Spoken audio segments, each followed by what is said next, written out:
Hello and welcome to episode number 91 of the Destiny Community Podcast. We got a great episode this week for you guys. First off, though, Holtz is not able to make it, unfortunately, this week. What? I know, right? No. Wow. He has been doing some deep research. He's been spotted at the Hot Topic, checking out the goods, and he's from what I can tell, he is trying to moonlight under the command of a certain Iraq Jalal to discover the things that are going on in the Dead Orbit organization. So there's going to be a lot of eyeliner, first off, and a lot of Hot Topic purchases in his future, and currently, actually, because I think he was just recently spotted there. So he was, yeah. So he can't make He's the there podcast, right now? unfortunately. Yeah. That was a lot of words, Tefty, for Holtz got a job as head cashier at Hot Topic. Wait a minute, I thought Holtz works for the podcast.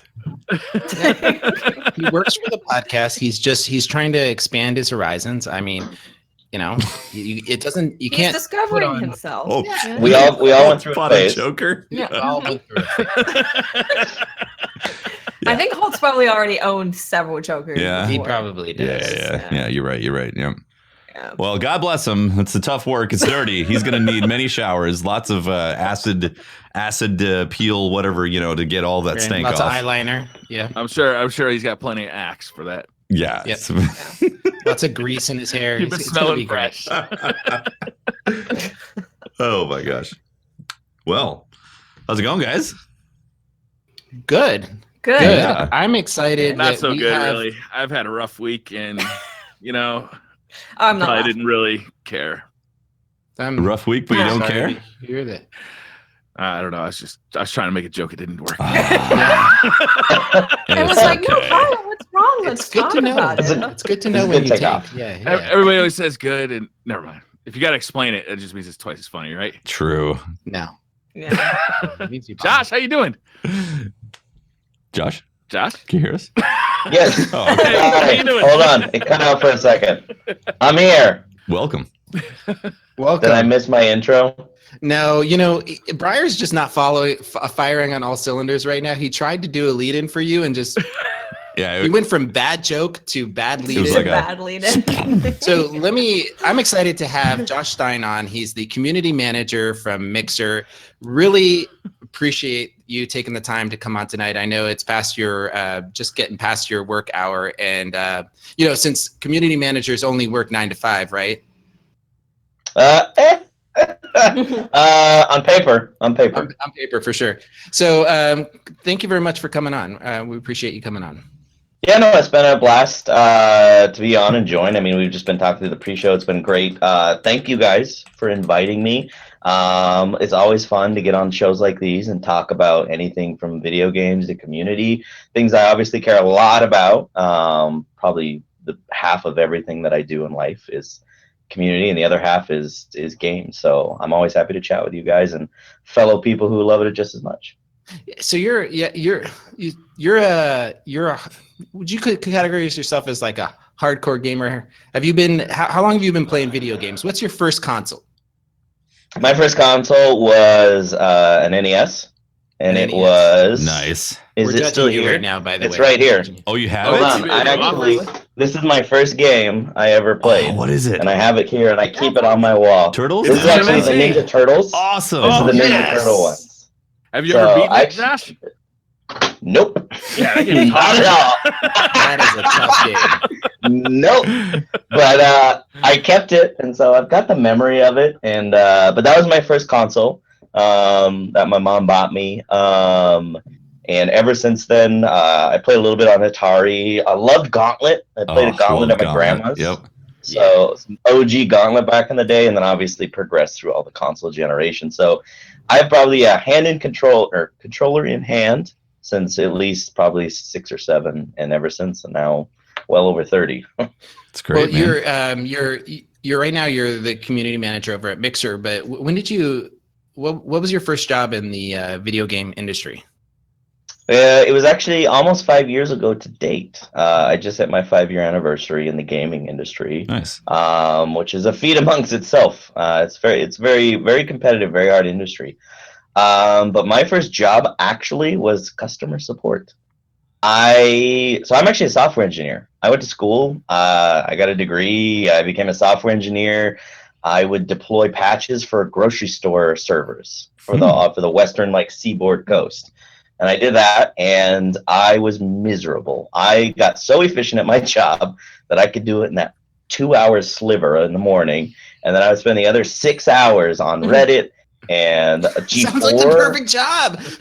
It was, and I don't know what, my boss supported me. He was super cool with it. He was like, as long as you get your stuff done, I really don't care. And but to a point where I was like sitting there, like I remember like E3, I would schedule meeting blocks and I'd schedule meeting rooms, and I would just sit in there and listen to E3s or watch E3s. But no, long story, but I hated it. Like it just wasn't passionate. It paid the bills, and that's all it did. But then just to be real for a minute, I went on a hunting trip with my father, and which we did regularly. He always wanted to go hunting. I never cared for the outdoors. I'm a pudgy little Gimli-shaped nerd. I like to play video games and stay inside. And so my dad, much more athletic, was like, "No, we go hunting here in Idaho. That's what we do, son." So Boy. he would drag. Boy. Yeah, it's pretty. Yeah, literally. Holy cow! I didn't even think about that. Oh my gosh! I just had a wave of flashbacks. Oh man! Yeah, literally. He'd be like, "Boy, we hunt today." Pick up your arrow, boy. And so, yeah, right. So he would drag me out there. He'd give me a gun that was like 7 times as tall. So I'm a pretty short guy, though. Like I'm only 5'3", so I'm a pretty vertically challenged man. And so there'd be this gun that'd be way taller than me. And he'd be like, "Hold this, boy." He'd like aim, shoot, kill things. Anyways, so this was a yearly ritual in the summers when I'd visit him. And I visited him. He took me hunting. I had already gone through like a divorce. And so I was like, what am I doing? Life. I don't know. Like, I hate my job. And so he looks at me and I always thought Dad liked his job. And so he's a long haul truck driver. And he's very good at it. He's very passionate about it. And he's just very meticulous. He was always like the guy that, you would see those classic movies and everyone would like gather around the water cooler and talk to him. He'd be like the guy that'd wrangle them. So he was always like kind of the ringleader. So everyone always looked up to him, and I looked up to him, and I always thought he liked his job. And he was like, no, he just flat out just started talking. Like we're just sitting on this hill. He just started talking about how much he hated his job his whole life. And he only did it because it paid the bills and it took care of us kids. And I just was like, and it blew my mind at mid-20s, going through my own like little crisis of, I'm not married anymore. I hate my job. I don't know. I was going through a phase in my life, and listening to somebody I looked up to so long and who I thought was like this pillar of steel, iron, like show me all these holes and chinks and rusts. And I don't know. And I still to this day, I mean, I never came out and asked him like what caused that. He just did it. Anyways, I went home and I went and picked up my kids, and I was hanging out with my kids, and I'm looking at my son and I'm looking at my daughter, and they're filling out some coloring book, and they were talking about like being an astronaut. Like it was a coloring book about jobs and careers, like astronauts, firemen. And my son was asking me like, "Daddy, what do you do?" Anyways, I just had this epiphany of I'd flash forward 10 years looking at like my children and explaining to them what I do and how it just like I literally was my father, just paid the bills. It took care of the kids. And so at that point I was like, I can't do this. Like I can't do this. So I started Kids are on your own. Right. You're done. You're on your own. I'm out. Pick up the bow. No. I just handed him the bow, broke it in half, handed him each stick, and said, "Fight it out. I'm done."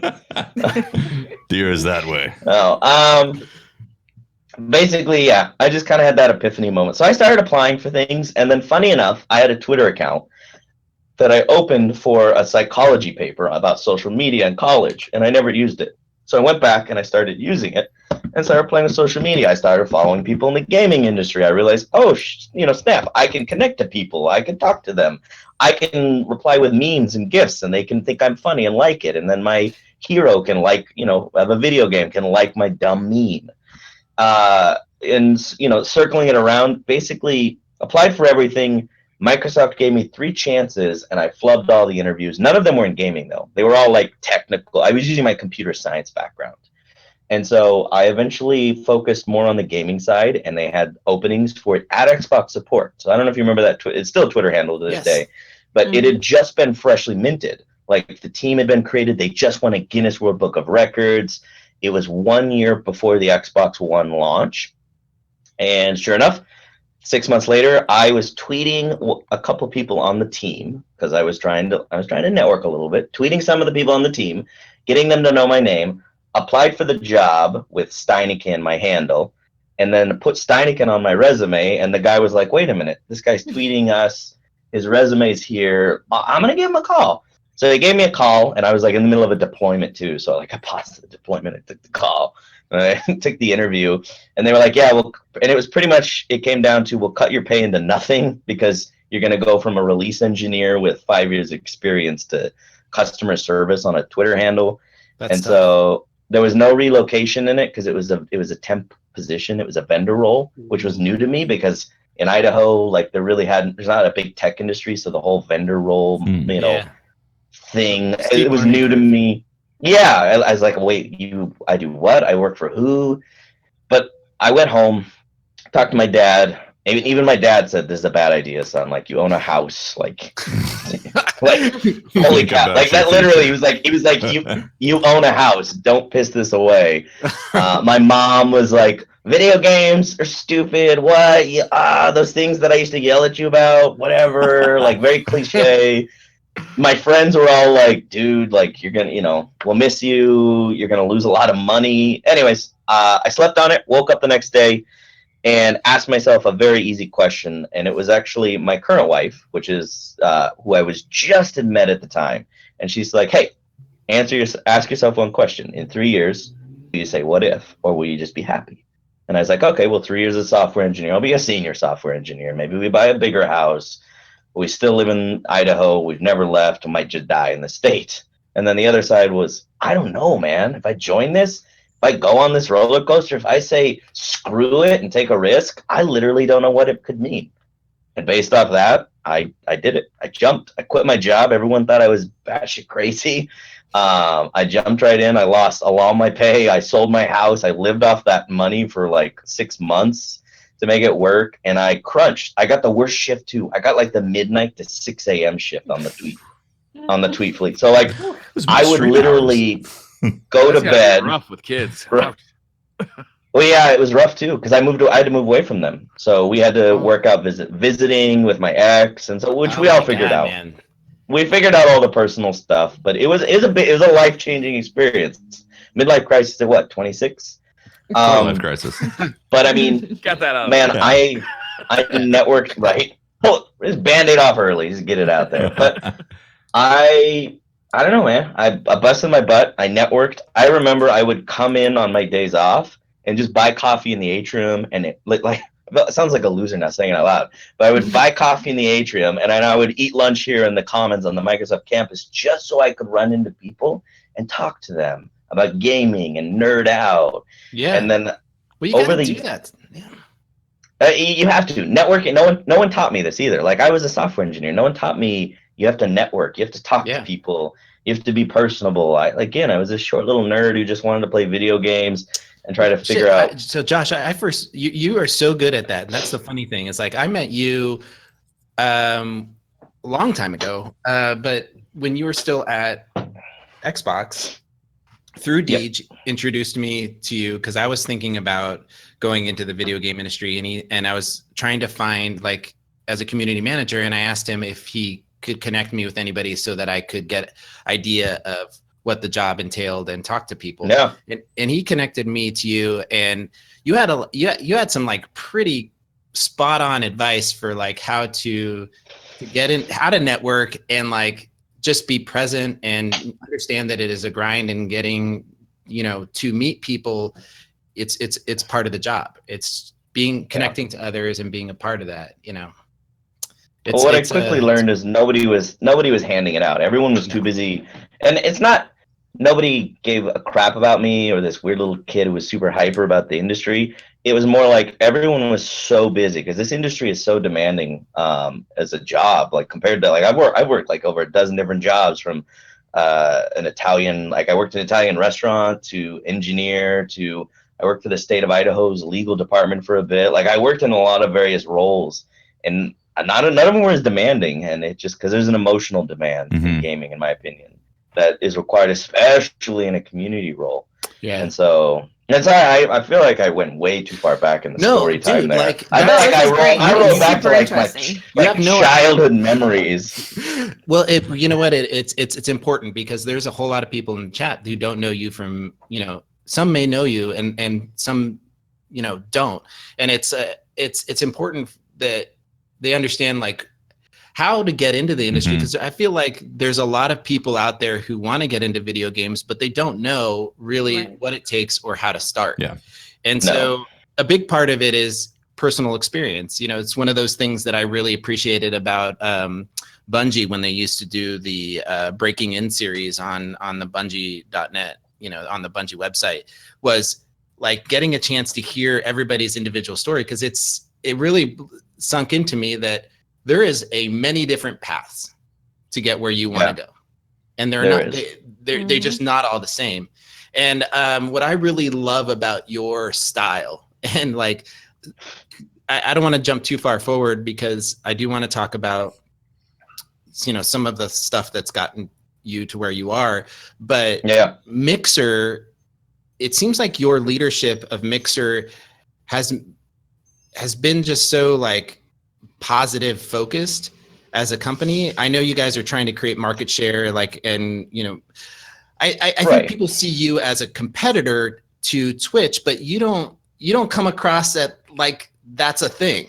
And I want to talk to you. I wanted to like delve into your philosophy of Mixer and as community management within that, because that's just so unique not to see. I mean, unique to see. I'm sorry. Yeah, so there's lots of sorts of there's lots to unpack there. There's a lot of personalities in this industry, from literally every spectrum, and I think a lot of people in this industry they only see slivers of these people and slivers of us. Sometimes it's what people want you to see, and sometimes it's what they don't want you to see. It's a very interesting dynamic. I mean, you get a whole spectrum. You get the rainbow with this industry, which is a great thing in my opinion. But with that, obviously, comes a lot of responsibility on a lot of sides. The way I look at it, and this is more my mantra about who I am, is I'm actually can be a pretty big pessimist. I think the world's kind of a crappy place.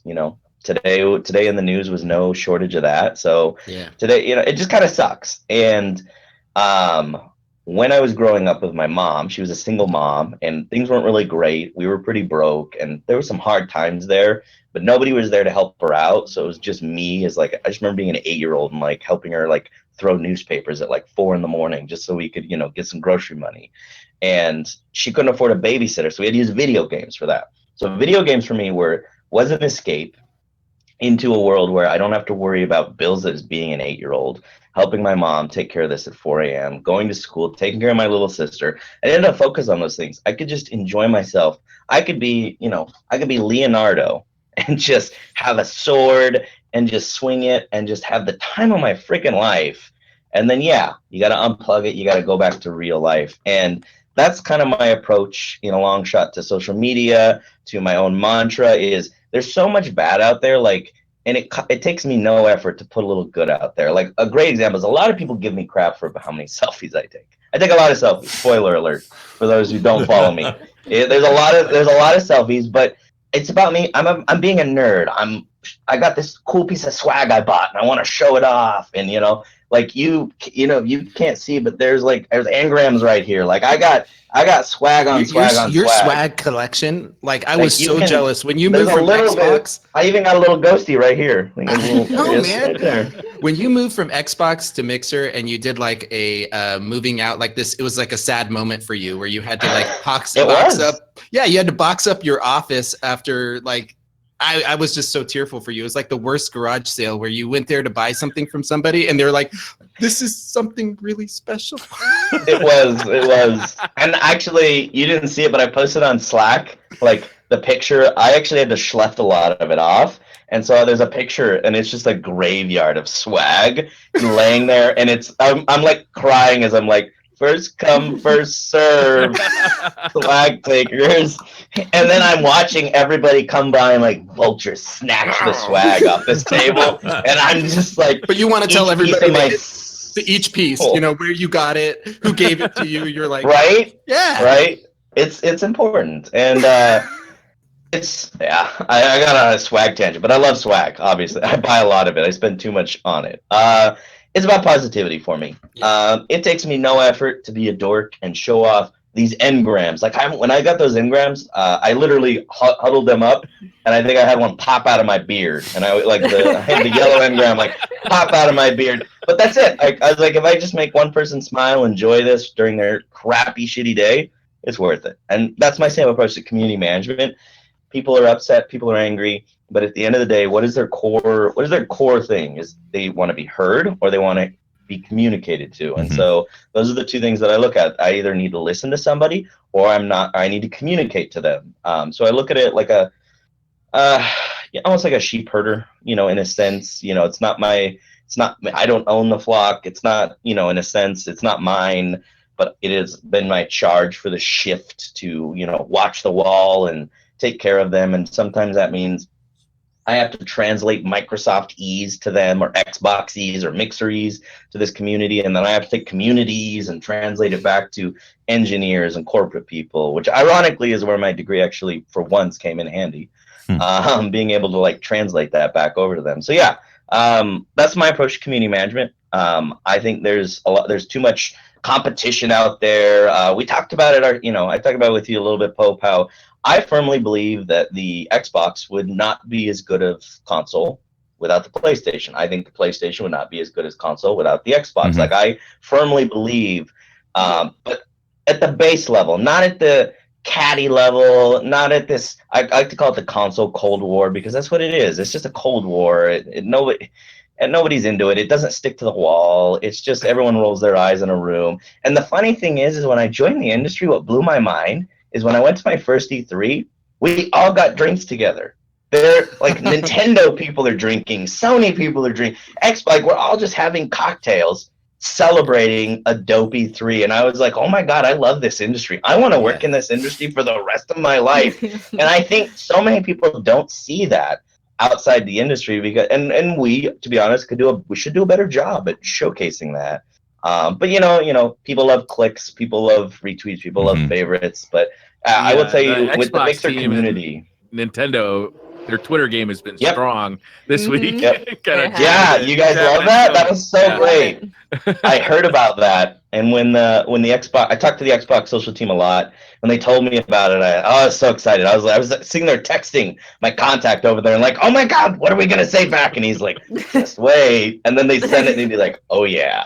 So I think the common DNA here is games. It's games. That's the common DNA here. Yeah. You don't say games with Sony. You don't say games with Xbox. You don't say games with Nintendo. You say games with games. It's just one word. And so that's how I approach community management.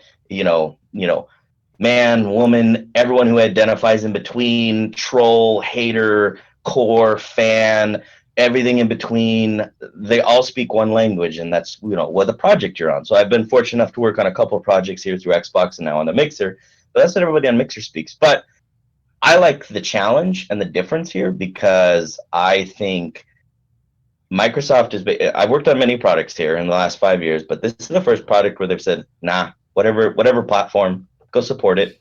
And they're like, there's a tennis game coming out on Switch. They're like, yeah, what do you want to do? Do you want money? How do you want to do? You want a community initiative? It's really cool and interesting and very different to see the challenge that they say, nah, go support it. PlayStation, God of War is a great thing where they came and they're like, oh yeah, you guys talking to Sony Santa Monica? And we're like, yeah, we're talking to Sony Santa Monica. And they're like, great, what are you doing? And we reskinned Mixer for the launch day, and that was super cool to work with them. And they're like, this is okay? People are asking us this, and it's like, no, this is freaking great. So I like that approach. I like the challenge that it gives. It really kind of stretches people. Well, let's talk a little bit about Mixer and what it is for those people that are listening that maybe aren't familiar with the platform and what it does in the video game industry. Yeah. So I think it's great. Competition is always good. Mhm. Like, let's just get that off. Rip the Band-Aid off. Competition is great because everybody benefits. But the great thing about this is, I love working on games, and I was very fortunate to work on a couple games. But specifically, what I love is the fact that I now get to work on a community. I don't have to work on a game. So at Mixer, and that's also the other thing is everyone cares. Like, I keep looking around me because I'm in my office and I'm surrounded by dashboard programming, front page programming. Our head of partnerships is over here. Biz devs over here, front end developments behind me. So like all these people around me, but they all get it and they all speak community because That's right. we're not here for the URL. We're not here, and I know that sounds counterintuitive, but the way we approach things is we don't approach things as how do I care about mixer.com/Steineken. That's not what we care about.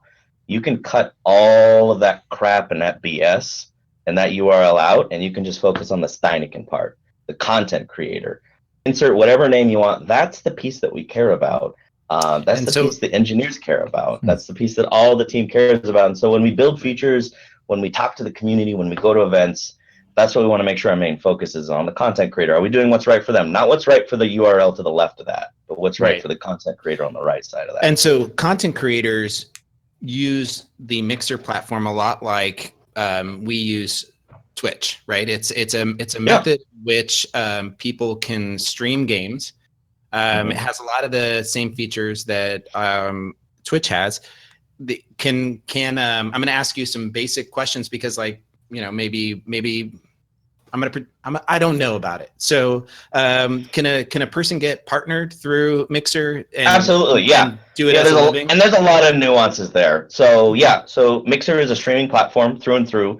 It supports both gaming content and non-gaming content. We have a very passionate artistic community. There's a lady who cooks and then she like themes things. So she'll like make a Metroid Prime themed watermelon bouquet, and I'm like, I didn't even know that was a thing. Wow. That's awesome. They're like, today we're making Master Chief chips, and I'm like, oh, what are these? And they're like little home cut potato chips. So there's non-gaming, and then there's gaming. Gaming is I always look at that as like the Hollywood appeal. Like that's why people come to the front door, but then they stay for the gaming content, the personalities, the content creators. But yeah, we fully partner people. We have partnership requirements. They're all public and viewable. So, because a lot of people always ask, we support every platform that we can. So we are not, because Xbox purchased it, does not mean that we are Xbox. We are actually universal. So again, like I was noting before, we support PlayStation 4, Nintendo Switch. In fact, today I'm probably a little sweaty because we did an LFG show, a Looking for Group show,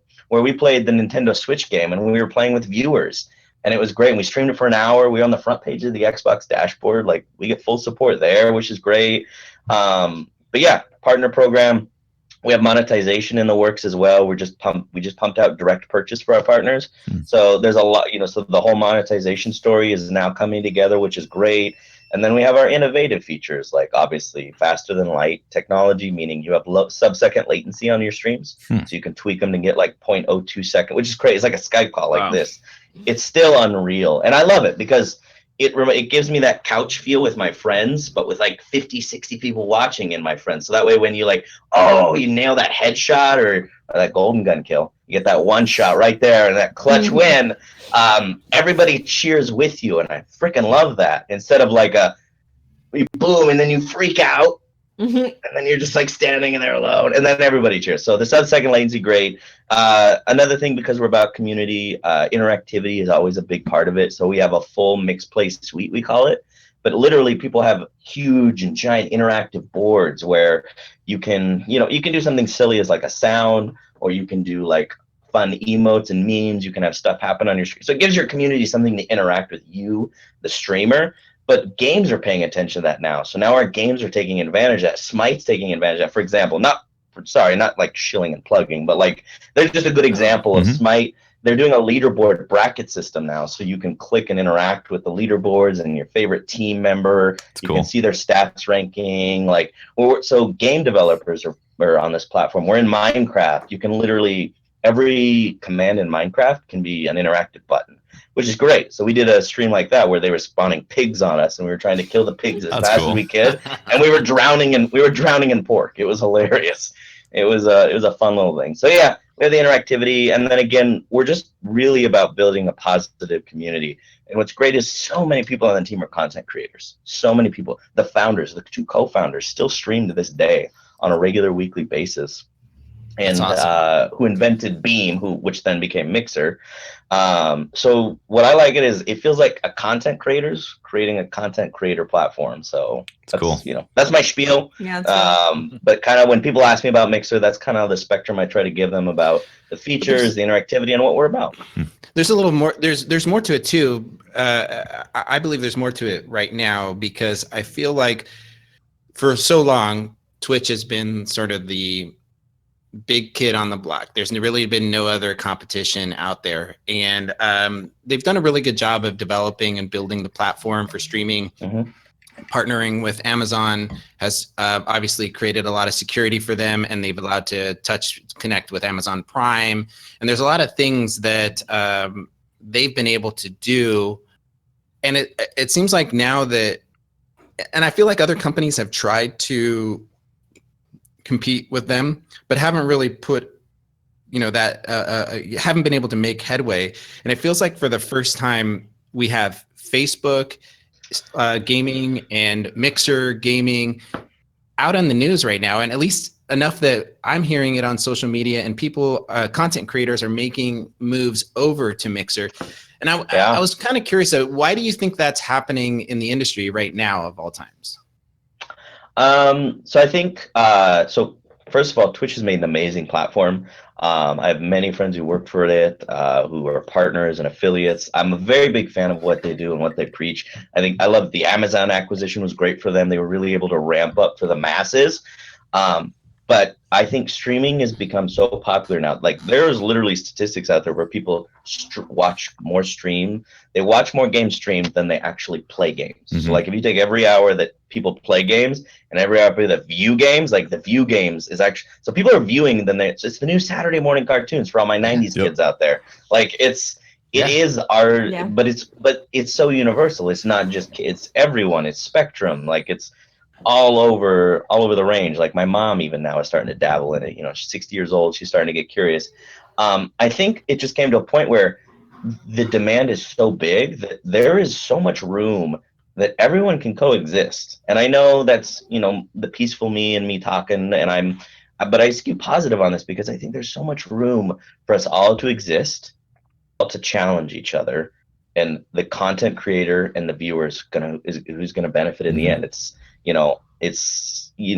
less about the monetization. It's less about the monetary value of what's the penny value worth of a streamer or the dollar worth, but it's more of what's the worth to the community. And I think all of these are creating great competition, and what you're seeing is a variety of spice. So the way I look at it is, people love Netflix, people love Hulu. Some people are very loyal to Netflix, some people are very loyal to Hulu. Some people use both. I think it's great. I've been seeing so many, like, for example, my Twitch friends creating Mixer accounts, Mixer account friends creating Twitch accounts. They're cross-mingling, which is, in my opinion, the best thing that could happen, is for them not to try to, I bleed blue, I bleed purple, but like, I don't know what to make the analogy, but like, I bleed content creator. Like, I'm more about the viewer and the content creator. So I think you're just seeing variety. Like, a great example is, I love the hell out of me some Taco Bell and pizza. Those are my favorite things in the world. Like, I love Taco Bell and I love pizza. My wife can't stand Taco Bell.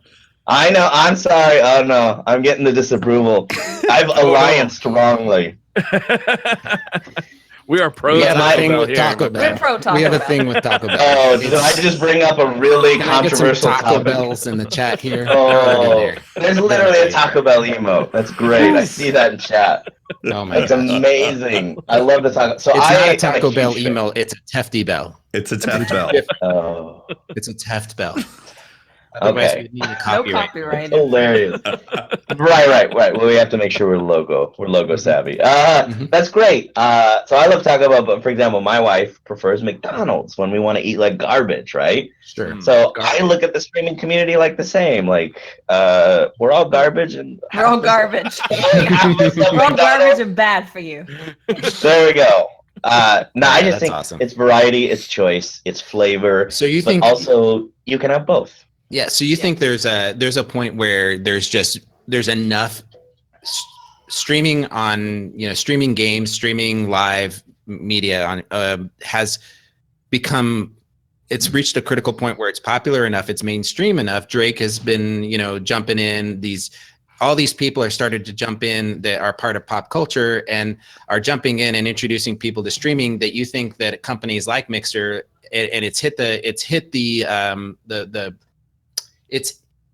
come under the radar of Microsoft, of Facebook, of these companies that want to take a piece of it. Do you think we're going to be seeing more like more companies like that enter this and challenge Twitch? Or My honest opinion, I wouldn't say challenge a company. I would say to challenge the industry. I would Right. feel like you're going to see more companies come up, and it's going to challenge the industry as a whole. Sure. I think there's always room. A great example is I don't think it's always going to be Nintendo, PlayStation, and Xbox. I firmly believe in the next couple of years we're going to see 2 or 3 more contenders jump in that ring in the next 5 years, maybe 10 years. I look at the streaming as the same way. It's going to be competitive. I think you're going to have your big companies. You're going to have the big guys and girls stepping into these rings and weighing in there. And I think they'll set the standards and the precedents. But I would honestly hope, and I know it may sound counterproductive, I hope that there's healthy competition. I hope these rusty little startups come up and challenge the status quo. That's what Beam did. Literally, these 2 guys, James and Matt, like sitting in their it is literally almost Silicon Valley, but way less drugs and getting and drama. But it's almost the same. Like, these guys just literally were just going at it, and then they're like, oh, I can market things, and he's like, oh, I can engineer things. Smash, there's a product, and it's Beam. And they go to TechCrunch, and then they win a TechCrunch award, and then Microsoft buys them, and then innovates and says, here's a ton of people, go make it amazing. So I think that's always going to happen in the tech industry. I don't think we're anywhere near critical mass in the streaming industry. I don't even think we're even in a crest. I think literally we're just on that velocity into orbit right now. And I think we're at it's a good point time. where in the next 5 years, we're going to see a big multimedia company like CNN or Fox or that level of company, Disney. I think somebody along those lines that has media broadcasting in the cable networks is going to purchase one of these or build one of these. I think they're going to purchase one of these companies that's coming up and make a serious challenge and start cross promoting content where you can get professional shows, live shows via their platform with ads mixed in with other content creation like games and things like that. I see it happening in the next 5 to 10 years. It's only a matter of time before these companies realize the market share that's out there for live broadcasting. I would agree. I don't think it's hit mainstream yet because you don't see these companies kind of really paying attention, but you're seeing that threshold where it's starting to like hit that more trendy area of media and mainstream. And then that just kind of starts to roll over naturally. And then like I said, I think sports is a big opportunity. You're seeing plays in that area. And I think about what content's being pushed, like, because we're all old enough to remember cable when everyone had cable. There was no Netflix. There was no Hulu. Like, it was just cable or nothing, or satellite. There we go. Or like The Wire, if you're way back in the day. But I think it's just you're seeing the next generation of multimedia. You had cable, and then you had that Netflix generation, and now you're moving to streaming. Like, people stream more than they play games on their consoles. I mean, Netflix and Hulu's hour per hour is a beast compared to any Destiny, Skyrim, Red Dead, GTA, anything. I'd love to see sports come, like you said. If sports came, if you could watch live sports, even if they weren't like the majors like the NFL or the MLB, even if it was like your local college sports or whatever, to have like a live feed of that, or maybe if like a concert, like you could watch a live concert, that'd be amazing, right? What if you could co-host a concert? I was gonna say, but yeah, so think cool. about the plus ups. Yeah, she's on the right point. Think about the plus ups. If you can co-host your concert with all your friends, what if you could interact with a sports game and pick your camera view you want? Like, oh, that'd be like dope. you That'd be like you just have to think, like all of the features in streaming, but apply that to like these black and white concepts that that are prepackaged that we're so Isn't used that to over the something last that Mixer decade. is messing around with right now with esports? Is that ability to That's select exactly what we're trying. angle? Yep. So we've actually had a wonderful partnership with High Res, and they've been doing it with their Smite series, where they act because in the standard esports series, or telecommunicate, or communications and media, you get your one shot, and then you rotate, and you get your next shot. You go back to the casters, and they're like, "Oh my god, that play! Let's watch the replay." Versus, we have a co-streaming function, for example, where kind of like the Skype call, you can sit up to 4 people all together, but we're seeing Hi-Res use that as a caster cam. And then they've got like the coach cam, which is like the teams being all sweaty and yelling at each other. And then you have the two team, you've got the red team and the blue team cam. But then they can rotate those out. But it's all in one seamless view. It's all in one area. Maybe you don't give a crap about anything but the caster cam, so you close them all out. Yeah, absolutely. We're trying to think of ways of how can people interact with streams outside of just sitting and watching. Like, how do we make you feel part of the stream? How do we get you to care about what's happening? Or if you want to be passive, how do we make the passive experience better? So I love the fact that you can choose the camera view, and that esports is starting to look at these huge, because they spend millions of dollars on these arenas, and then you get one static rotating cam. So I think, and sometimes I feel like the announcers are not like they've got a lot going on, and they're really knowledgeable, but the people in the production booth, maybe that guy isn't an esports fanatic like the casters are, and they're not always picking the right view, right? Or maybe you're big into Cloud9 or whatever, and you know they keep showing this other team that you're not really interested in, and so you switch over to them. You can select that. You can watch your team that you want to watch. I feel like that's really the next evolution for esports, where like kind of what you guys are playing with Smite, but across the spectrum, where you can give more choice to the live viewer to engage with the content the way they want to engage it with. And I see the next company that's able to provide that across the platforms, a smooth way for content creators to do that, is going to capitalize huge on that. Yeah, no, we're super excited. And then we just add the interactive layer on it. So then, like I said, with Smite, we announced a little partnership with them where while you're sitting there watching, you can rotate around the teams, check your stats, because people get way into it. They get way into the meta. And so it's cool to see them kind of bounce around and check all that out. And, that's kind of like our phase one of it. So, we'll take some feedback, learn from that. And we've got other partners, which would be super cool to even work with from there. It's really cool. That's great. Yeah. So, Briar, when we announced that Josh is going to be on the podcast, right? Twitter blew up. We got questions from the man. We do. Are you ready? Are you ready for these community questions? I, as a community manager, I know you're not used to this kind of questions. No. Yeah, I have no idea what it's like to take live fire rounds from the community in a foxhole. All right. Good. Well, we got you on your heels. We're going to keep firing. It's all right. The first question comes in from Deej. Ask him about the airplane ride home from PAX East 2017, the one with the professional ski team on board. That's some inside here. So I guess if he wants me to share the story, I sent him a text and I was like, all right. We realized we were on the same flight, so we moved seats to sit together. So we're like, hey, well, we'll shoot the crap, we'll chat away. And so we were. So two funny parts about that flight. Both, it was very uncomfortable. 60% of it was a professional softball, volleyball. It was a female professional sports team of a college, you could tell. And so they had so many oversized bags. It's like one of those scenarios, like so many oversized bags, so none of us could put our bags on the plane. They all tend to brought 16 bags of gear with them each, I swear. They took forever to get on. It's just, it's coordinating just a massive group. So it's kind of uncomfortable. Everything's kind of massive laid. It's all over the place. They're forcing us to check our bags, etc.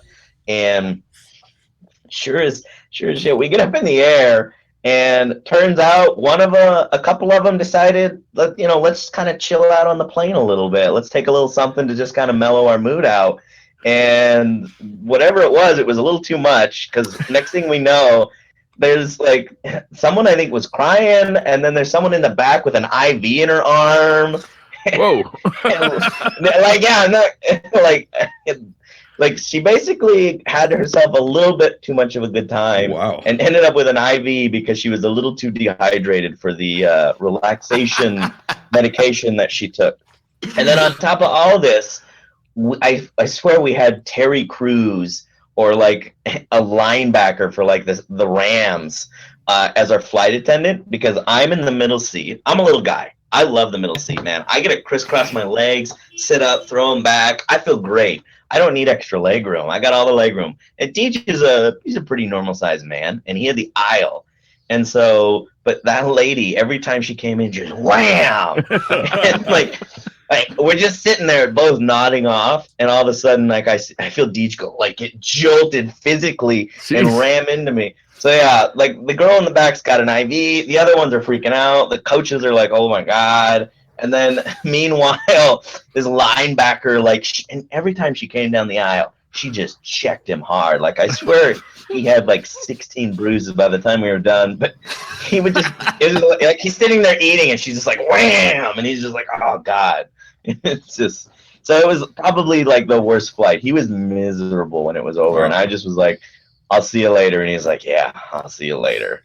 So he wanted to bring it up, but that was probably one of the most entertaining and interesting flights we ever had. Huh. Mr. Goodbites has a question for you. It was not what you were expecting. Mr. Goodbites has a question. When you're streaming, what's your favorite drinking snake? My drinking snake? Yeah, this is extremely. So when you're streaming, you like to have a drink around and a snake around. What are your favorite drinks and snakes? Yeah. Chad is judging you on this answer, by the way. Drink and snake. The snake part's throwing me off a little bit. Just embrace it. Go with it. Pretty normal question. Yeah. No, Okay. My drink is usually a red Cabernet of choice. Yeah. I'm a wine guy. I love wine, so I love red wines. So it's usually that or some Stein whiskey. I got a family that does a distillery in Oregon, so Nice. we, some of that. Oh, and snake. I used to catch rattlesnakes in Idaho as a kid, so go with a rattlesnake. The rattler. I don't know if I'm answering this completely wrong. No, that's this good. is probably one of the better Yeah, answers. nerves of steel up in there. Some I was Cabernet and a rattlesnake. when I think about what I used to do, I used to literally just take a big stick, and that's how I'd catch rattlers out in Idaho. Serious? Oh my God. Probably like when I'm 12, and then I would skin them, and I'd be like, "Dad, look what I did! I did a manly thing for you," and he'd be like, "Good job, boy. Go get another." Holy crap. Oh my God! Like I'm realizing my dad is Kratos, but my mom. This is before my parents separated, and my mom would freak out. No, this was when I was younger. I was like 7. Yeah, I was like super young. Get me a rattlesnk, boy. But I literally would That would remember make a just great catching it with a solar snake. to just start shaking a rattler around. Yeah. I'm honestly amazed I didn't get bit, because I caught like 6 of those things, and it was At 12 years old? probably not smart. At 7. No, it was more at 7. Like Dad would be there, he'd be like shooting rabbits. Yeah, I would just have a big stick, and you just pin them in the back of the neck, and then you just run up real quickly and grab them, and just not piss your pants like they're gonna get loose. Yeah, like you're gonna get Sometimes they get bit loose and and you then run. die. That's amazing, man. I was a little bit of a country boy. Yeah. No kidding. That's amazing. Oh my God. Hugo Rune 79 says many streamers have moved to Mixer as other platforms become oversaturated in order to grow their channels. Is this trend inherent to the streaming industry? And if so, is it one that can be avoided? I mean, my honest rebuttal there would be, I don't think this should be avoided. I think we should always have variety, and I think we should always have choices as viewers, as content creators, any industry in the world where you have one option or 2 options, in my opinion, isn't a healthy industry. Mm-hmm. Because because there's not enough. There's not enough to challenge. There's not enough to grow and innovate. So it's the YouTube problem right now. My honest opinion is there just needs to be options and growth. And you are seeing people migrate, but I think you're seeing people migrate because they're seeing this might fit my flavor, this might fit my community, this might fit my mantra. If it true like let's be honest, if something was truly a bad product, everyone would leave. Right. New product would come out, it'd be great, everyone would just leave. But that's not happening, and that doesn't need to happen. It's just choice. So I think what you're seeing is like a ballast settle a little bit. So there's new. Again, I think literally they could be the same exact size and never touch each other, never bump into each other. As a content creator, I'm excited that you guys are out there, that Facebook is out there, that like there's a bunch of people doing this, because like I also do YouTube videos and there's no place else to put those YouTube videos. I'm very much locked into YouTube. So like I see two sides, right? On the streaming side, I have choice and I have variety and I have opportunity. On YouTube, I've got YouTube. Yeah. So it's really nice. Even though I stream on Twitch, I want a lot of success for Mixer and Facebook and everybody. Yep. Your chat's pointing out a great example. It's like ISPs. It's exactly like nobody is happy, in my opinion, in North America with our ISP situation. And I'm not going to unpack that, but it's we don't want that in the streaming industry. So yeah, I think it's great choices. That's why one thing a lot of people find out is we don't really, there's not like you must only stream here and you will only stream here forever. It's like, no. Green Skull is one of our amazing partners, big Halo fan. He streams on Facebook all the time, and then he comes streams, and he's a Mixer partner. So that's something that we want to support. People building their communities where they want to build. That's honestly one of the aspects of your platform that I think is really friendly, content creator friendly, because it doesn't lock you down into it. Twitch partners can't stream on other platforms, otherwise they immediately they lose their terms of service. They'll lose their partnership. So I think that's really that's a really great option for streamers, because they can hit all those other platforms, YouTube Live, Facebook Live, and Mixer, and really branch out their communities. Yeah, I think it's just important to have choices at the end of the day. Gavin Risbridger says, so Mixer is up-and-coming streaming site what would make people who stream on Twitch change platform? My honest answer is I don't think people should change platform. I think they should just try different platforms. Obviously, if you read contracts, make sure, I would never wish, bad luck on any one of them not to read their contract and be suddenly be up a creek. But I would honestly, I tell people to try it out. It's the same. It's how I tried Hulu. It's how I tried Facebook. It's how I tried Taco Bell. It's not just like hey, come check us out. But I think there's enough variety.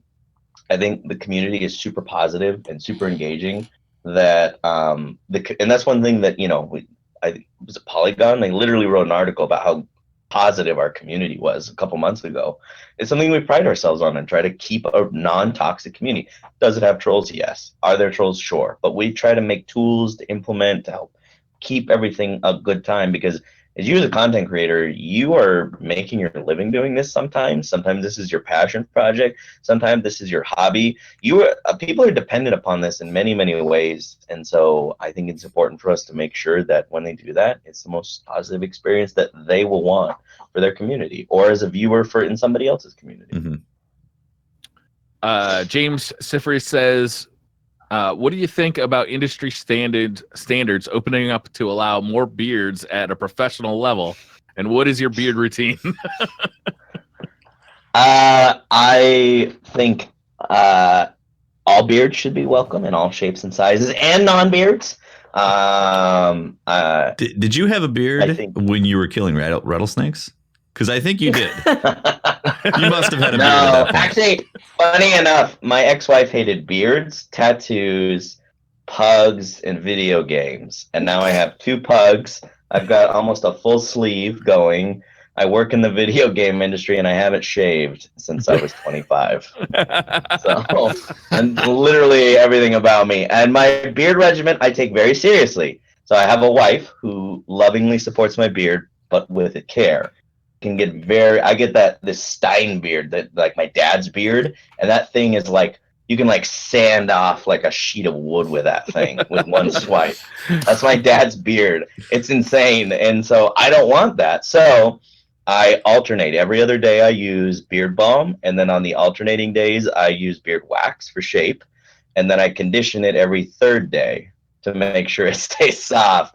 But I do shampoo it regularly as well. So I actually have quite, and then I trim it about every 3 days. I do a little bit of a trim to try to box it back in and keep shape, so I don't look like a homeless man. So I have I have a very, I take more care of my beard than the rest of my body, probably.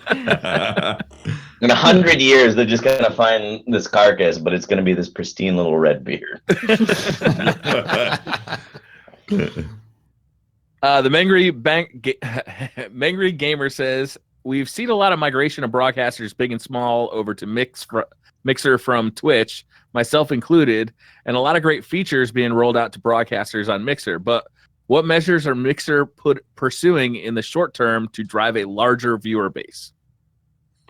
I mean, there's a lot of things. But our innovation and our features are definitely key core components. I think the positive community is actually worth mentioning in there. Obviously, there is a roadmap. Obviously, there are amazing, awesome things that we're working on that I can't share about today, that people will just have to stay tuned and watch. I don't know if people caught it. This was actually a little thing. So I'll bring it up. We celebrated that we crossed 10 million monthly active users, not just 10 million users, 10 million just monthly active people. Back in December, we made a big celebration about it. It was a big milestone for us. We went to 10 million people who just log in and use Mixer in a month. Phil Spencer was up on the Xbox stage, and he had a little shout out to us. And some people miss this, but he called out that we just doubled our community in 5 months. So Nice. our monthly, Wow. so yeah, we just went from 10 to 20, over 20 is what I believe what his exact words were. And some people missed it. Some media outlets caught on to it, and we talked about it. Obviously, we're openly to share it. But yeah, I think we're growing. We're literally doubling and over. I mean, in 5 months, we just cracked in half, which was crazy to think about where we were at 6 months even before that. So I think there's a natural growth progression there because people are migrating, people are trying it out. But again, I would still attest that making user entry level features like native streaming on the Xbox, for example, you don't need any OBS, you don't need any XSplit, you don't need a laptop, you don't need a PC. Literally, you can get a $50 webcam and your Xbox, and you can start streaming. And then we added overlays to that, so now you can have overlays on those. We have overlays. Oh, You don't even have to have a Xbox. PC. Yeah, That's that really actually good. works for anywhere. You actually, so what you do is it's like a little middleman. You send your stream to a service called Livestream, and then that sends the stream to us. But that middleman, you can do it on PC. You can. So what we're seeing is mobile Pokemon Go users, because you can do mobile streaming. They'll come up with their own little custom overlays right there, That's and really you can cool. manage it on a laptop. But you can manage it on a crappy laptop that doesn't do anything. So I think making features that are innovative. I think we're enabling more content creators, and we're working on features to enable more content creators who have never made content before, because you have to think there are thousands and millions of people out there who want to stream, who want to go out and do things, but don't have $2,000 PCs. Mhm. Maybe all they do have is a console. So I think it's a big deal for us, and I think that's where we're looking at. And again, I would say stay tuned. There's way cool features, obviously, that we haven't yet talked about. Smustin asks, what does Mixer offer to new and baby streamers that other platforms don't? So we care a lot about the entry-level streamer or the new streamer. And again, one thing is that's literally how Livestream was created. The community said, great, you put native streaming on the Xbox, but it's so cookie cutter. It's a Connect camera in a corner in my stream. What if I want overlays? What if I want to be right back? I got to get a drink, screen. What if I'm going live animation? Cool. Make those, commission those, download those free ones off the internet, load them into Lightstream. We're also creating features like Hype Zone. So Hype Zone is actually a bot that looks for all, and we have one for PUBG, Fortnite, Rainbow Six, and Realm Royale right now. And it's literally a bot that sniffs everyone's stream so it sniffs all PUBG streams, for example, on Mixer right now. It's looking at them all. And you can opt in or out. So by default, it's opt in. But this is a great example. This is one of my favorite things for new streamers. And I've gotten hosted myself. Basically, it's everyone who gives a crap about that top 10 moments in PUBG or Fortnite, or that final match round in Rainbow Six or Realm Royale, whatever. It's like that crunch biting moment. And what it does is like thousands of people are watching this channel. At one point, like it was at 10,000 people are just watching this top 10 bot host you.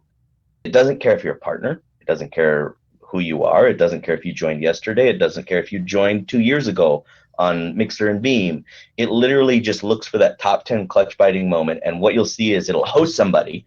And suddenly someone went from 2 viewers on their first stream to 1,000. And you're like, oh my God. And you see them and they're freaking out, but they're so excited. And then what you'll notice is a follow train will begin to happen. And they'll get 100, 300 follows in that 1 minute or in that hosting minute. Wow. And let's say they're in the top 10 for 10 minutes. And that literally it's like 10,000 people really cool. strapped in next to you, cheering you on. Like we gave them custom emotes too. So they're cheering you on, they're emoting, your channel's blowing up, your moderator's like, oh, it's all on fire. Oh my God, what's going on? And your follow trains, your host trains are going crazy. That's and then like some people choke, some people obviously like they fail and then they die. But then you see this big old huge smile on their face because they're like, oh my gosh, that was the best moment of my streaming life. And maybe they only had like 10 followers before, and it's so special to see those moments. And those are the kind of features really that we're looking at, because I've seen people. I've met a girl. I was watching Hype Zone and it hosted her, and she's a partner now. But it was kind of cool to see her get the Hype Zone back in November when we first launched with PUBG, and now she's a partner now, and just kind of see that growth train of like how excited she was in that first moment in her first 100 followers. So like now I think she's got like almost 20,000 followers and she's growing. So it's really crazy. Cool. So that's really cool. You know, we're looking at innovating features like that so we can really showcase the small streamer. We have an up and coming. We actually also a lot of people don't know this.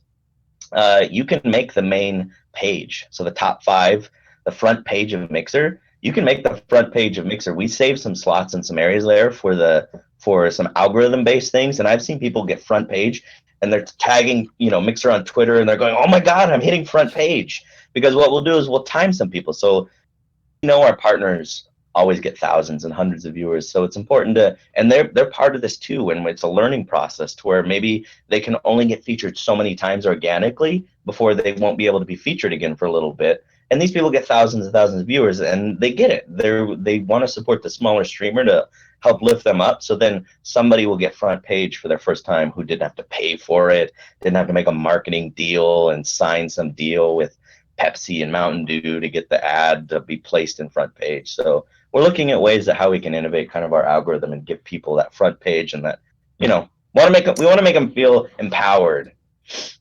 That's cool. It's really cool. It is. Most interesting Korean says, imagine a runaway boxcar is heading toward 5 people who can't escape its path. Wait, hold on. Start this over. What? Okay.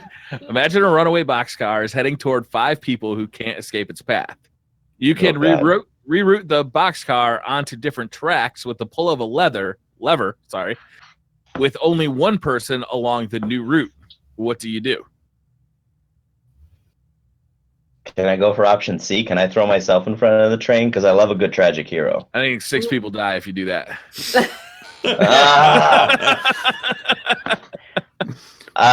Honestly, I would go for the one, because I would try to pull the move for the greater good. So 5 people could survive versus 1. I would let the 5 survive. That's a tough dark question. It is a tough question, because I think everybody. You're a passive bystander to the death of 5 people, or you actively killed 1 person, right? Yeah. I would rather live with the guilt of that and save 5 humans. I don't know. Yeah. Than watch 5 humans and not do anything. I have a terrible tragic hero complex, so it's really bad. And so I would try to save as many as I can. Are we streaming at the time? That's my question to most interesting. Am I streaming at the time? Anybody else going to put up a straw poll? What should I do, chat? I don't know. Can chat decide? Oh man. Get a backbone, Briar. Pull the lever. I didn't see that question. Interesting. That was it for questions. I guess we're going to switch over to some Destiny news. We got a lot of Destiny to talk about today. Got quite the twab. Josh, so some people have one thing we didn't get to cover with you is, and some people in the chat are curious. What's your history with Destiny? Yeah, my history with Destiny. So, always happy to share it. I love it. I moved over here, obviously, before the Xbox One launch, so I got to experience the Destiny launch and all that here locally, which was, oh my gosh, amazing. By the way, as a huge Halo fan, the moment they let me go and do the studio tour for the launch event, I was salivating so much. Like, I still think somebody's mopping up what I left behind, and I feel so bad for the janitors over at Bungie. Sorry, I'm a big Halo nerd. It made me fall in love with online gaming, and so there's a lot of OG people there. So You put a little time in the saddle in D1, didn't you? I did, but yeah, I went over. I did the tour. I was so in for Destiny 1. I collectively, between my two gamer tags, because I got a personal private one and then I got my public one, I put about 1,000 hours in. We were tallying it up earlier, actually. It's hilarious. It's 420 on the dot for my personal tag. But I put in almost 1,000 in D1, and I was Hunter the whole all D1 Hunter. Year 1, year 2, Hunter. I remember getting the cloak from the speaker that we talked about with, the wolf cloak with the wolf pack. So proud of that. I took so many damn screenshots and annoyed so many people on social media. I was so in love with that. But I fell in love with the universe and Hunter through and through. Golden Gun all the way. I was out there. I grew up watching Westerns with my dad, so anytime you can put a 6-shooter in my hand and I can feel like space Clint Eastwood, I'm like, yeah, like get me into that. And so I can forgive your Hunter choice. And then Destiny 2, I decided my playstyle. So my playstyle isn't Hunter. I was noticing I was dying all the time. Like sword carrying on Crota was the worst for me.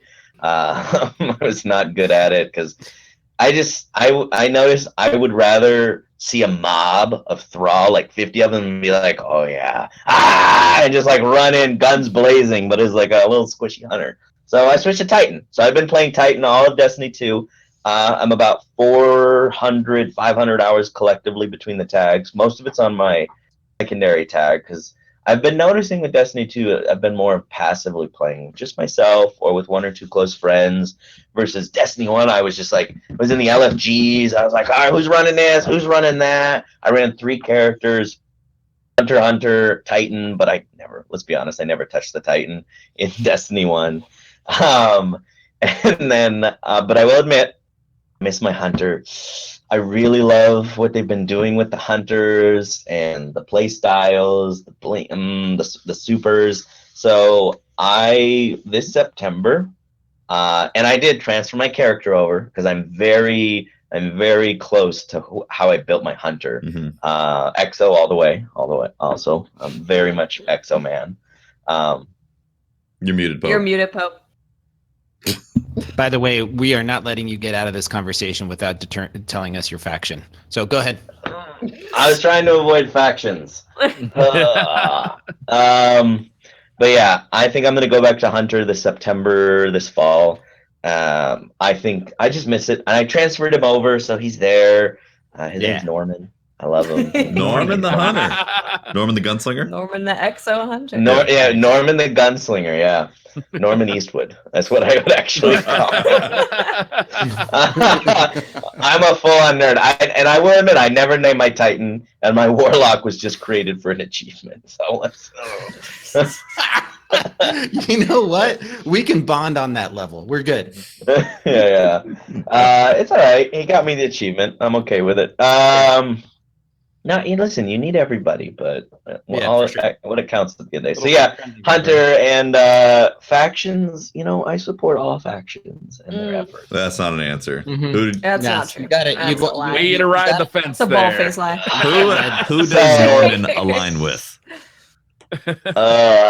So Norm Eastwood has an alliance, and this is actually a very hot topic because behind me, oh no, is my hot fellow topic. community manager. Is that a sign? No. So behind me is my fellow community manager Andy Salisbury, who helps me run the Mixer community, and he's a cool dude. Yeah, I think some of you know him. He's a good guy. He is very much into the new monarchy all the way, and he loves and pledges by the new monarchy. And I don't know what. But Josh, that's Andy. What is Josh Stein? What is Norman? I mean, along you are with? doing this crazy amount of tap dancing around this. Of all the questions that have been asked of you tonight, like this is the one you choose to tap dance around, sir. We will not. Listen, let's talk about Andy. Yeah, I faithfully pledged to Dead Orbit. Oh, God. I bring out the eyeliner. I put it on thick. I dye it. I get the wafts, the emo waft. What would Daddy listen, Kratos say? Okay. Can I be honest though? Can I be honest and shallow? We want you to be honest. And probably the most normie thing I'll say. It's because of the black and white. My wardrobe is black and white. I am like a lot of Xbox merch. I have a lot of gaming merch. I'm a Gimli shaped man here, and black and white's the only thing that's kind to me. False, and so man. I like the black and white gaming swag, and so I like the colors, the tones. I like the visuals of the Dead Orbit. I'm not saying I agree with their policies, but they dress pretty good, in my Josh, opinion. I don't want you to feel too bad because Tefty's over Hey, here now. pulling lots of faces. Whoa. But he is currently pledged to Dead Orbit. I am a Tefty, spy. Hold on. And I saw Dead Orbit token. I have to defend myself here. All right. I don't I think you am defend actually yourself. pledged to Future War Cult. I don't think you I'm pledged to Future War Cult. On the PS4, I already collected 760 plus tokens on the PS4 for Future War Cult. And on PC, I was hired by Lakshmi. She specifically told me because I'm a... How many have you collected on PC for That's Dead what It's I'm Orbit? irrelevant. Yeah. How many? It's irrelevant. It's irrelevant. How many? No, it is relevant. You have to do at least the same amount to know for the math. Future War Cult. Okay, It so... sounds like at least double. So Lakshmi hired me to investigate the Graviton Lance Catalyst. All right, so I'll be collecting exactly 1,000 tokens, and if I have any And more, you've had to do at least 1,000 on Future I War already Cult. said I'm already 760 tokens All right. in. Okay. No, Already, he better do 1,001. Okay. you know what? Oh, I might double it. We'll see. Like 2,000. I might put in 2,000. 2,000 Future War Cult. It does. It's besides the point. Like I said, I'm a spy for Future War Cult, spying on the hot topic, the eyeliner thing going on. What is everybody? I'm curious. What is everybody? Future War Cult. Future War Cult. I'm a Dead Orbit. Yeah! There you go. I got one of them. Brian. You got one. Look, got I was one. Future War Cult. I got the Sunshot Catalyst last time around. Like, what No, does yeah, that mean? And then you go Future War Cult again? Irregardless of like catalysts and all that, like what do you align with, Briar? Future War Cult. Okay, see, yeah, Okay. my hunter, Because I'm a good person. exactly. You care about the future of humanity, and you don't run from your problems. That's right. Exactly. Well, Josh, we're gonna get into Destiny hot and thick here. You're welcome to stay. You love yourself some good Destiny talk. We're gonna go through this week at Bungie, but it's if you want to hang around, you're welcome to. We really appreciate you coming on. I love to hear your story about how you got into the gaming industry and your approach to community management. It's been a ton of conversations in our chat and in the community about Mixer and the competition they're bringing. And I think you did a great job representing and explaining to us why we're seeing these conversations, and the competition is good. So we really appreciate you coming on. I guess it's up to you. You want to hang out or you want to? Yeah, we're almost at the 90-minute mark, so Yeah. I think I do have a 7-month pregnant wife at home that I do have to. Oh, nice. Oh. Yeah. So Congratulations. I think Yeah, she would. congrats. Thank you. I think she would appreciate it if I got home before 8. So I'm gonna continue listening though. I'm gonna go ahead and pop you guys in my ears though, in case you talk to me more Dead Orbit shit. But Oh, guaranteed. we will. Yeah, it's gonna There's happen. guaranteed. but I hear that's a regular in this podcast. Pretty I hear that's much. a regular in this podcast. Pretty much. I do want to say thank you though for having me on the show. It's an honor to talk amongst you guys, nerd out a bit. I think there's a lot of great voices in this industry, and there's a lot of opportunities for a lot of great stories to be shared, because so many people can attach to different versions of these stories and see themselves in them, and I think it's important to share those. And I love what you guys do. I'm a big fan of it. Obviously, big fan of Destiny, Guardians all the way. And thank you to all your viewers and everyone who just tuned in. Listen to me ramble. I can ramble. I'm like one of those guys. I'm going to be 80 years old, and I'm like one of those people that like, don't go talk to Josh. Josh, He just no, won't you don't shut up. never get out of there. We've had Deej on the show multiple times, and there is no man that can birdwalk and ramble better than him. And I think it's a trait of community managers. So, you could always aspire to be Deej. Yeah. Thanks very much. Really appreciate it, man. No, thank you, everybody. Have a great rest of your podcast, and I'll see you guys later. Thanks, Josh. Thanks for being on, man. What a great guy, right. man. Absolutely. Yeah, that He was is a great very guy. cool guy. Yeah, and chat and people listening, appreciate that we did a little change in the format. I wanted to have him on, but he wasn't. To have him come on for a 2-hour, 3-hour show, and would have been a lot for him. And he's to talk about Destiny. So it's just going to be us four for the remainder. We're going to get into the TWAB now, and we really appreciate your patience. And so we're going to do it. Twabbing it out. TWAB It is a TWAB. It is a Hardcore. TWAB. It's a It's a TWAB. hard T. Hard It's a T. hard Into this T. now. All right, so there's a calendar. We got a calendar for the summer, basically the events that are going to mark our summer. So if you've been wondering why the Faction Rally came out so fast this week, the second round of Faction Rally, it's because there's stuff going on this summer. They're getting stuff out of the way. In the tower. So July 3rd through 9th, we're going to get the Faction Rally Winners Week. Where we get Mayhem. them. Good. A sidearm. Yeah. Yes. A true winning. If you made the right decision.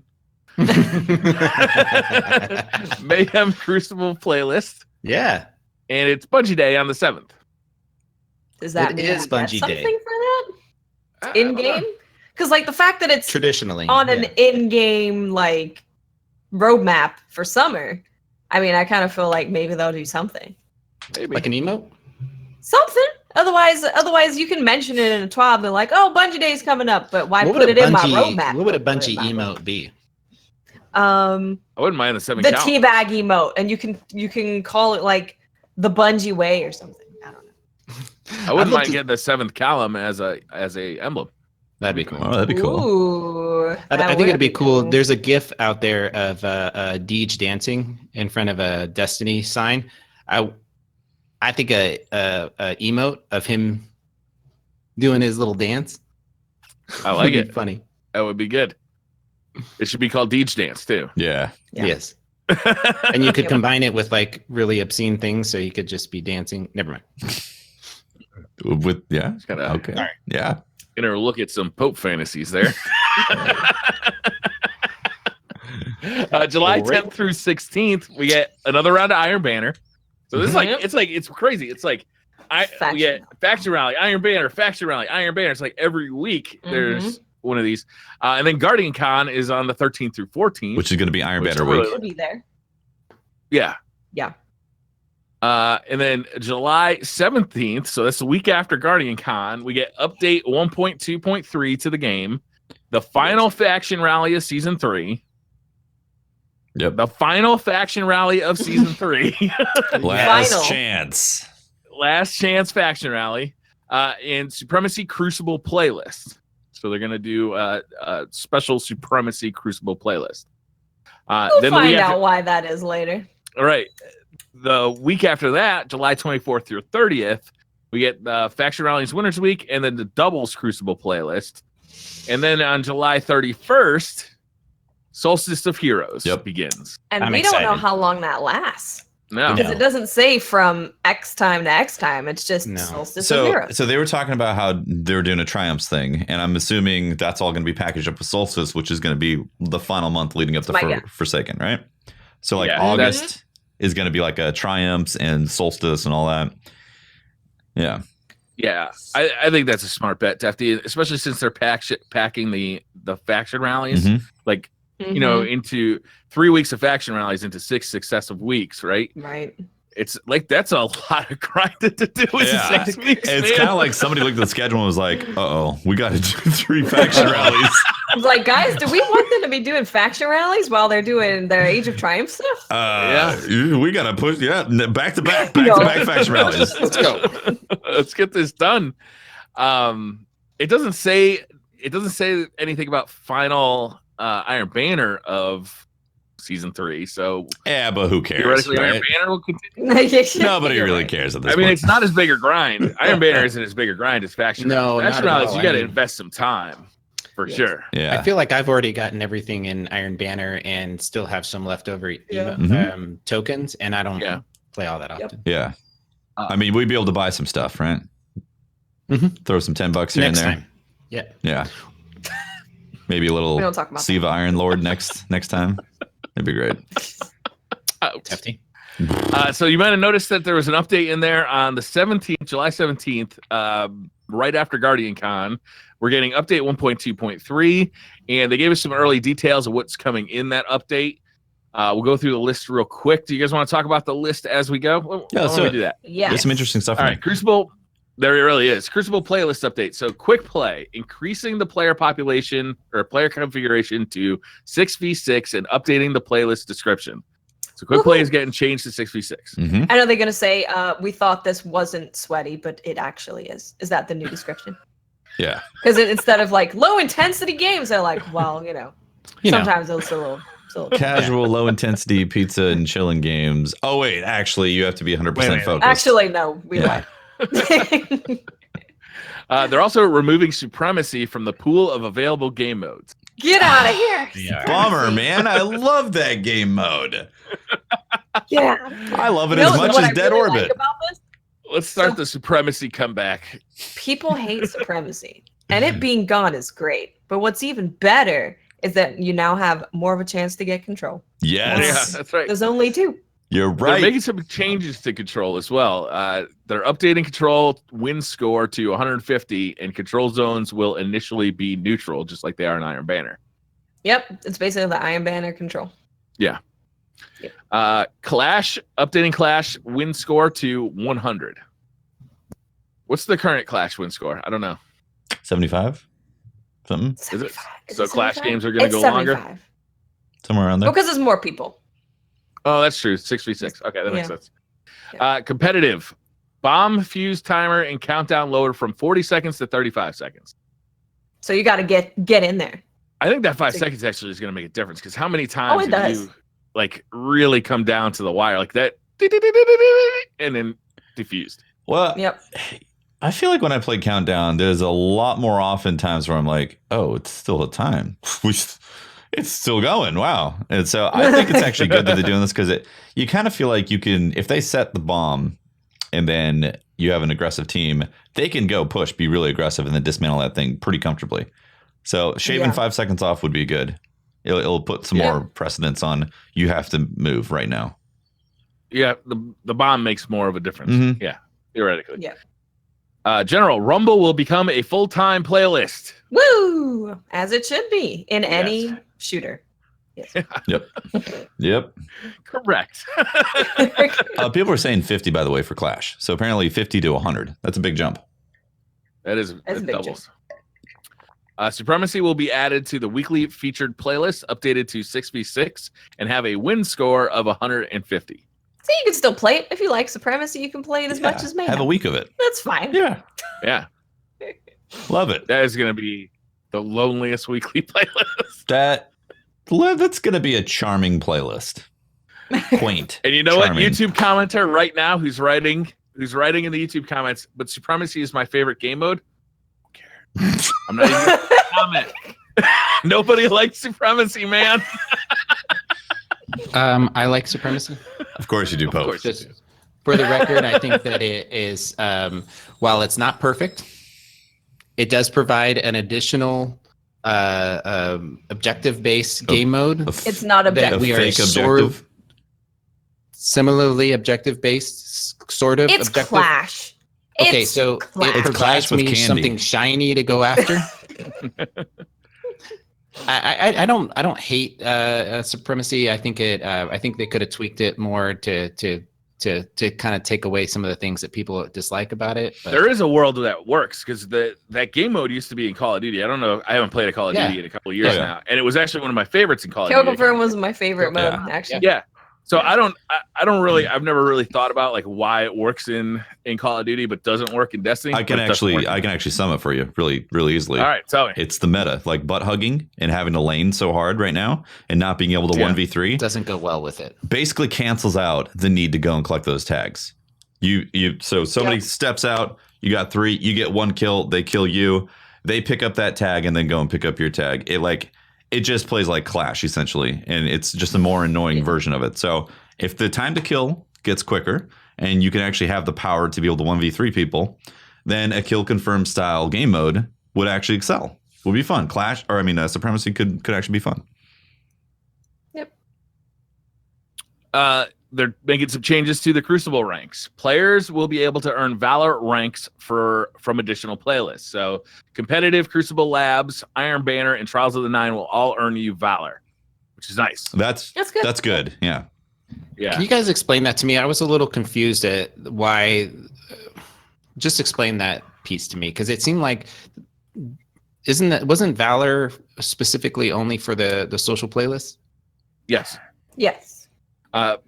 But now it'll basically, anytime you play in the Crucible, you can earn Valor. Yeah. I think it's more so what Valor is going to be is just a show of how much do you just generally play Crucible. Yeah. Any kind of Crucible that you are playing, how often do you play that? How much have you played? So I think it's just filling that instead of being like, oh, you have to play in this place. So it's just becoming like a catch-all. Yeah, I think so. It's going to be just like Watt said, just how much do you play the Crucible? Yeah. Like a consolation prize.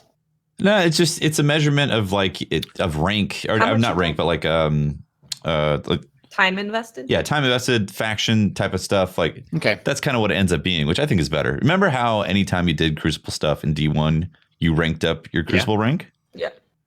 This is essentially it. Yeah.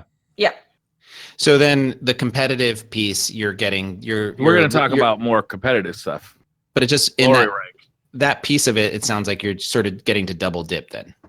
Yeah, because you'll be able to earn glory and Valor at the same time if you go into the competitive playlist. Yeah, not earning Valor playing Iron Banner was kind of annoying. Yeah, for sure. But you're playing competitive, you're getting glory and Valor? Mm-hmm. Yeah. Yes. Because it's just a measurement of your time in Crucible. Yeah. Right? And let's face it, they could use another incentive to get people to play competitive because right now it's empty. It's a little I completely agree with you guys. I'm not against it. I just wanted to so it's a change in like the way that they're treating the playlist and the makeup system. Too.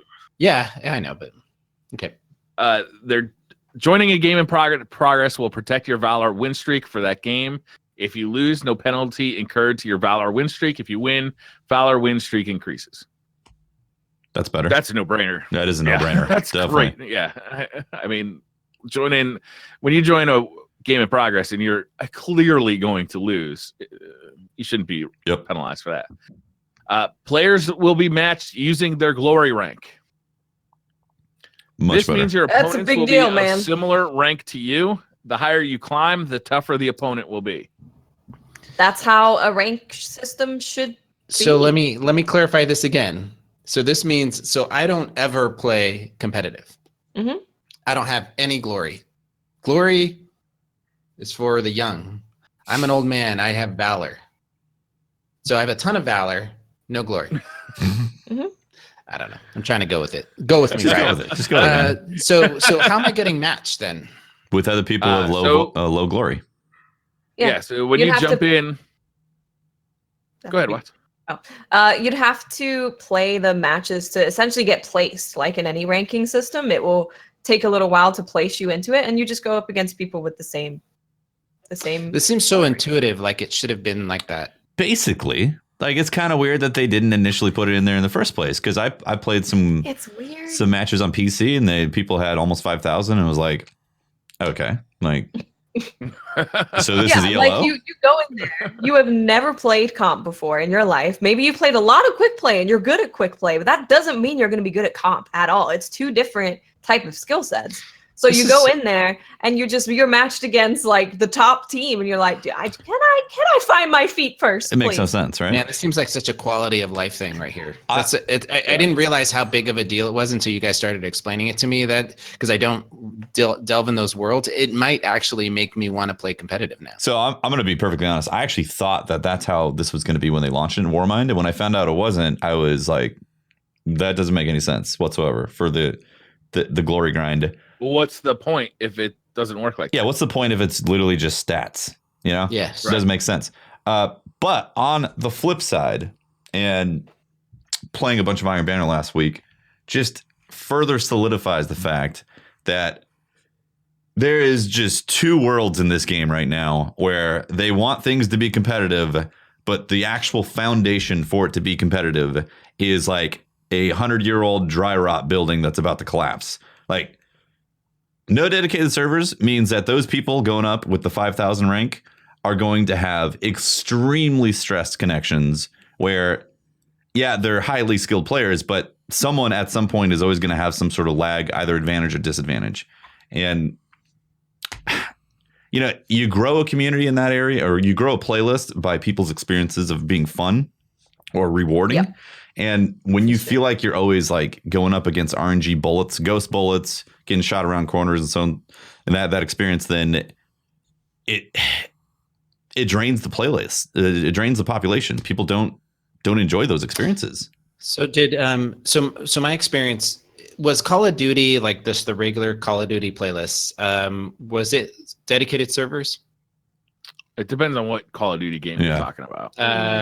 You know, Black Ops, any of the Black Ops series. Again, it depends on which Black Ops you're talking about.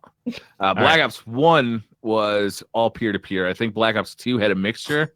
It did have a mixture, yeah. Black Ops 3 had a mixture as well. Okay. I know that on PC, the original Modern Warfare, I think, had dedicated servers. I want to say Modern Warfare 2 didn't. That's when they switched it to peer-to-peer. But it's been a mixture. Like, you can't. I guess that's where my experience in PvP, like recent PvP, is, and I just felt like, you know, what I don't know anything other than really what connection we have with Destiny, and the frustration I have with I'm not sure what to call latency or issues or connection issues. You know, getting shot around corners. Is that what you're talking about? So what Destiny does, for anybody who doesn't know, there's a netcode video that was put out there, and it's very fascinating because your connection to individual players is different every single time. So some person coming around the corner could receive your bolts perfectly, and you have no issues whatsoever. You know, and then the next person on that same team is extremely laggy, and that's because the actual tick rate is variable. That means that the information that's sent back and forth while you're playing the game is a variable tick rate. Sometimes it can be as low as like 10 or 5 or something like that, and that makes a poor experience when you're playing an online game. Mm-hmm. Most online shooters nowadays adopt high tick rate servers. So Overwatch is 60. It's a 60 tick rate server, and it's on a dedicated server, so things feel consistent from match to match. Where Destiny, every single match feels like a mixed bag. You have a good match. Sometimes you feel like people are shooting you and they just can't hit you. I mean, maybe they're experiencing a poor tick rate against you and you have the benefit of it. And then vice versa, you get into the next match and you feel like you're hitting headshots and the game's like, I'm sorry, you forgot to load ammo into your gun. It's whiffing. My guess is, Tefty, you're referring to the netcode analysis by Battle Nonsense on YouTube? Yeah.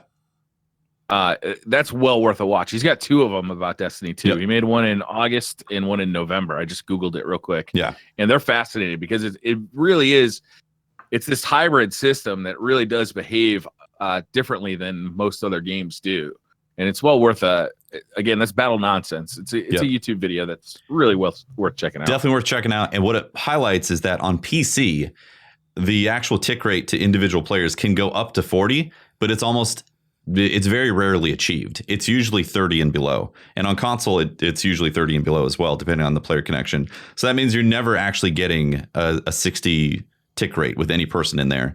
And the technology is fantastic for PvE. That means that somebody from Australia can be playing with somebody in America and somebody in Europe, and you can still control your characters. Sure, some of the enemies might not respond to damage right away, but it's PvE. Like, it's okay. You can deal with that stuff. Right. But when it comes to PvP, it leads to very frustrating experiences that as soon as that happens a couple times in a row, how many times does it have to happen before you eventually quit? And then the player population once again starts dwindling.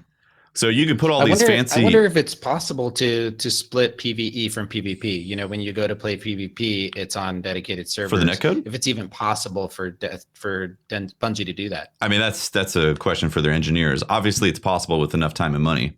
But are they willing to take their hybrid system, which again is very technical, extremely deep, and works fantastic for PvE? And if you actually had everybody in your house on your LAN connection playing Destiny PvP, it would actually be a LAN connection because that's the way it's set up. But when you have people playing across America and then some people on separate continents, it just falls apart and becomes a tough experience. That's really interesting. Like it's the like player movement and like damage are like two different tick rates too. It's a complicated system. It's very strange. And so talking more just about the comp changes, this is going to be really good for people who just want to try and get that damn gun solo. Yeah. It's going to be much more friendly for them. They're going to be mashed up with people the same rank as them. They're going to have that win-loss streak thing is not going to be, because that makes me not want to go play it. Yeah. I think, I'm going to hop in solo, do some games, see how it goes. I don't want to do that. So I might get on a massive loss streak. I don't want to deal with that. So I think it might populate the playlist a little bit more, hopefully. That's another change they're making to Glory, is that the loss streaks will be retuned to be less punishing over time. Consecutive losses will decrease the rank points to lost instead of increasing, and streaks will still cap out at 5. So lost streaks won't be as punishing.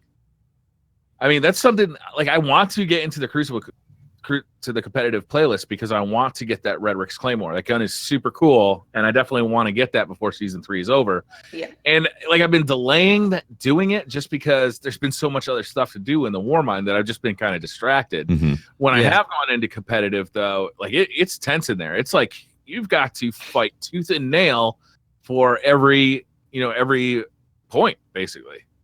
Which, when you first start out, you're supposed to be you have a little bit of leeway when you first start out in ranked, usually in any game. And then as you get placed, you start going up against people of equal skill level. But at the moment, because there's not many people in there, and if you're towards the more, even if you're slightly above average in quick play with your MMR, you're going to be going up against the top teams as soon as you jump in.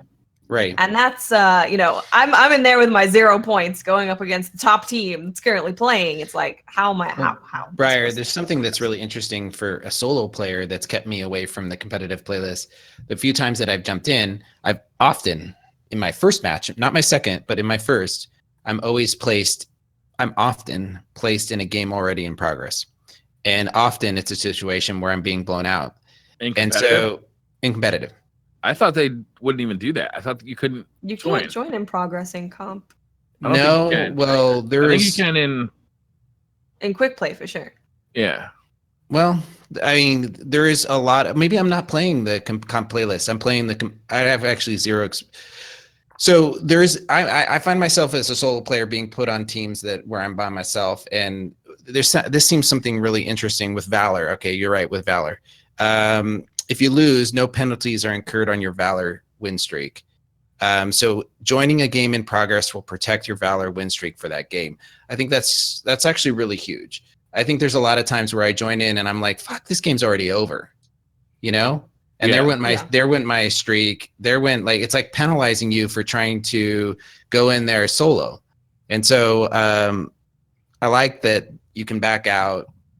Or you can join in, and if the game's being in the losing, and it keeps that moment where you're like, oh well, I'm just gonna back out. Or you jump in and you're like, well, this is a freebie. It's not gonna count against me, but it can count for me. So let me try to help my team. Yeah, let's go in deep. Let's go in deep. It doesn't hurt, Right. Yeah. So I like it. Yeah, definitely. That's a nice change. That definitely is a good one. I mean, you definitely shouldn't lose points because you got put in an unwinnable situation. Oh yeah, no, definitely. Prestige raids are finally coming. I'm excited for them. Yeah. I love the loot. So Destiny update 1.2.3 is going to be launching the Prestige versions of both the Spire of Stars and the Eater of Worlds raid lairs. At the same time, right when the patch drops. Yeah. So, are we going to be world's first to do anything here? World's first patch download. I think everybody's going to go straight after Spire of Stars, but we can do Eater of Worlds. Nobody will see it coming. Yeah. That's old content, everybody was saying. But we're first. I'm actually really excited what they're doing with this. They said they were gonna they were shelving some of the idea of loadouts and modifiers for a bit, kind of retooling it, and I'm really happy that they come back to this. I know it's funny. There's some people who are like, I don't like this at all. Stop telling me what to use. And then there's some people like me where I'm like, this sounds fun. Like it does sound fun because it changes every encounter. Exactly. Right? Yeah. Like instead of going in there and just, okay, this is the encounter where you pull out this weapon, this weapon, and this weapon. Well, now you got to think about it a little bit. Yeah. So it's what they're doing is they're making it, there's going to be loadouts where you have to equip archetypes, broad archetypes. So it could be like you need an auto rifle, hand cannon in your energy, and a sniper rifle in your heavy. And that'll be that week's modifier along with Prism. And they 2 unrevealed modifiers so far for the Prestige. Mm-hmm. So that's going to be really fascinating because before Lunafactions, I would have thought, what if you say shotgun? Like, is this even going to be possible? Now that Lunafactions exist, I feel like every loadout is possible. Yeah. I mean, Redeem's kind of been showing that, right? Like all Clan Redeem is doing right now is just going in and doing really dumb stuff to try and kill. I love watching what they're doing, man. Yeah. Like they had a Night Stalker only kill, so only using your Night Stalker super killing. So that's kind of what this is bringing, right? Did they do the Defender one? What? Yes. The watching like all Defender Titans like shoulder bash the boss. It's basically going to be bringing that, but to Prestige raids, right? It's like use this specific loadout, kill in this specific way. And I know it's not really what we expect to see from Prestige raids. We expect them to be hard, and we get this new mechanics maybe, but instead they're kind of taking it in a different direction of it's going to be harder, but you have to use these specific loadouts. Mm-hmm. There's also going to be new rewards. Well, new rewards is maybe pushing it. There's going to be higher power level rewards. Yeah. This is fascinating. Right? We're getting a bump in power level. Yeah. So what's the current cap? 380, right? 385 with the mods. Yep. If you complete a Prestige raid lair, you are guaranteed 1 400 power level weapon drop. Yeah. And it could be of any weapons of the raid. So including Leviathan and the other 2 Prestige. Layers. Yep. Yeah. So that means it's just going to be that much harder to get the coup. Basically. To drop from that. Basically. That's 100% what I'm thinking about. But interesting because it's going to be the only way to get 400 power level weapons. Before Forsaken. Before the Forsaken. Yeah. I don't know if that's to me as enticing as having unique weapons, but it's definitely enticing, right? Because you can really bump up your power just by up above. I mean, when Forsaken drops, it's probably not going to matter whatsoever. You're probably going to blow past 450 like within a couple hours, but isn't the Forsaken power level like 600? Yeah, something like that, right? It's over 9,000. Over 9,000, exactly. We're going to climb. We'll be climbing hard. It's going to be forever. This definitely makes me want to jump in and do those Prestige layers because I'm going to want that 400 gear. Yes. I kind of want to see how poureful I can get in the current PvE landscape. Yeah. Like, it's gonna be fun. I solo the, can I Nightfall? Can I solo the what's the thing on Mars called? I forget all the time. Escalation Protocol? Yeah, no, EP is probably gonna. Not, but they need to flip that switch back on for EP to be harder. Right? Oh yeah. Well, they're also another thing that gets me pretty excited is they have said that each layer is getting their own ornaments, right? Yeah, like unique ornaments. Unique. That's So I'm interested to see what that's gonna look like. Weren't they? Couldn't we see them already for the? I'm hoping that it's not those were placeholders. Okay. Because I could have sworn we could see them. Yeah, you can preview them right now, but I wonder if they're like we're actually redoing some of those because that would be nice. I hope so. Yeah, I wonder. Yeah, probably. Both raid layers will also have Masterwork Catalyst that can be found only as a rare drop inside the activity. Mm-hmm. That's exciting. It's exciting depending on which Masterwork it is. There was a leak too that showed what it was. The Acreus. Oh, really? Is it Acreus? That's exciting. Acreus. It's hinting at Acreus. No, Acreus is Prestige Leviathan. Right. Oh. Yeah, but the other two, what are those? Oh, that's right. There was a leak on Reddit talking about all the catalysts. Yeah, I mean, I'm gonna want that. Absolutely. I'm gonna want all of them. Increased magazine size on the Acreus. Yeah. In PvE only. No, they balance this game for both, so it's gonna be both. So, like we mentioned before, they are bringing and Sleeper. That's what it was. Telesto and Sleeper. Those are going to be for the layers. I definitely want both of those. Mm-hmm. So the exotic, it's under the title of Exotic Masterwork Catalyst. I mean, both raid layers have a Masterwork Catalyst that can be found. I guess. So are we sure that it's those two? Yeah, it was data mined. Sure. No. Oh, pretty sure it was data mined. Yeah. Mm-hmm. Well, that's still exciting. I know that I'm interested to see what they're going to do to Telesto. I think that's something that's a fun gun for me to use. Do you want me to spoil it? No. Okay, I won't say. Well, actually, here I'm going to take this off, and then you can say. Pretty sure it was extra magazine size and ammo reserves. Pretty sure. All right, cool. So they talked a little bit about what you're going to do in the raid layers. So the actual raid layers aren't going to change. Like the encounters aren't going to change. There's not special challenges. What it's going to be is you have curated weapon loadouts like they talked about before. And there's going to be 3 activity modifiers that the raid layers rotate between. Mm-hmm. So, like the modifiers do make some difference in Nightfalls. We'll see how much of a difference they make in the raid layers. What does Prism do? I can't even remember. Prism rotates between the burns. It switches your burns. Every like 30 seconds or something. Oh, Yeah. right. Okay. Yeah. Oh, that could be interesting. So hard light could be a thing. Yeah. And Borealis can be a thing. I want the damn Borealis on PC, man. Yeah. That's Sniper Week. Oh, that would be so good. Ooh, that's going to be pretty. Watts, you threw out a question to Dylan earlier today on Twitter about the Prestige raid layer races, right? Yeah, so believe it was Carolina Gamer who tweeted saying that he didn't like it.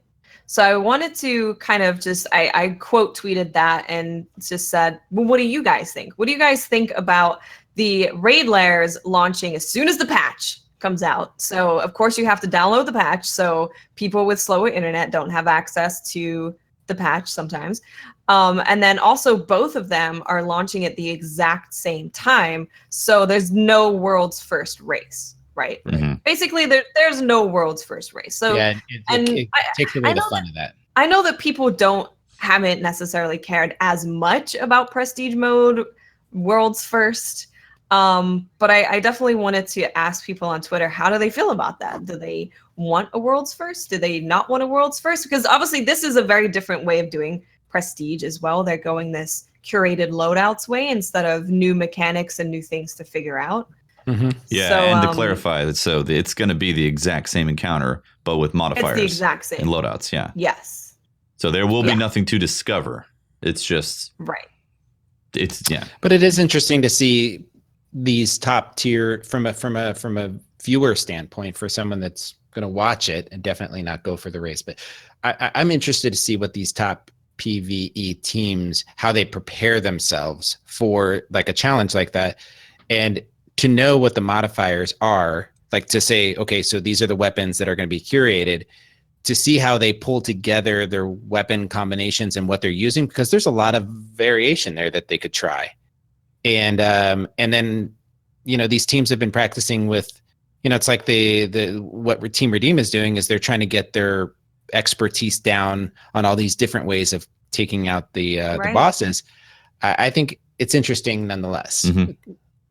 I think it's going to be really interesting to see, this loadout comes out and everyone's then thinking, oh, well, this is the best sniper rifle, but man, I need to use this exotic hand cannon because this is going to be really good with this modifier. So I think it's going to be really interesting to kind of force people to switch up their loadouts and maybe rediscover some guns that are maybe really good for those encounters that we didn't know For before. sure. So I'm interested to see what people do and come up with. Yeah, I feel like what this does is makes more replayability for the community instead of doing a race for World's First Prestige.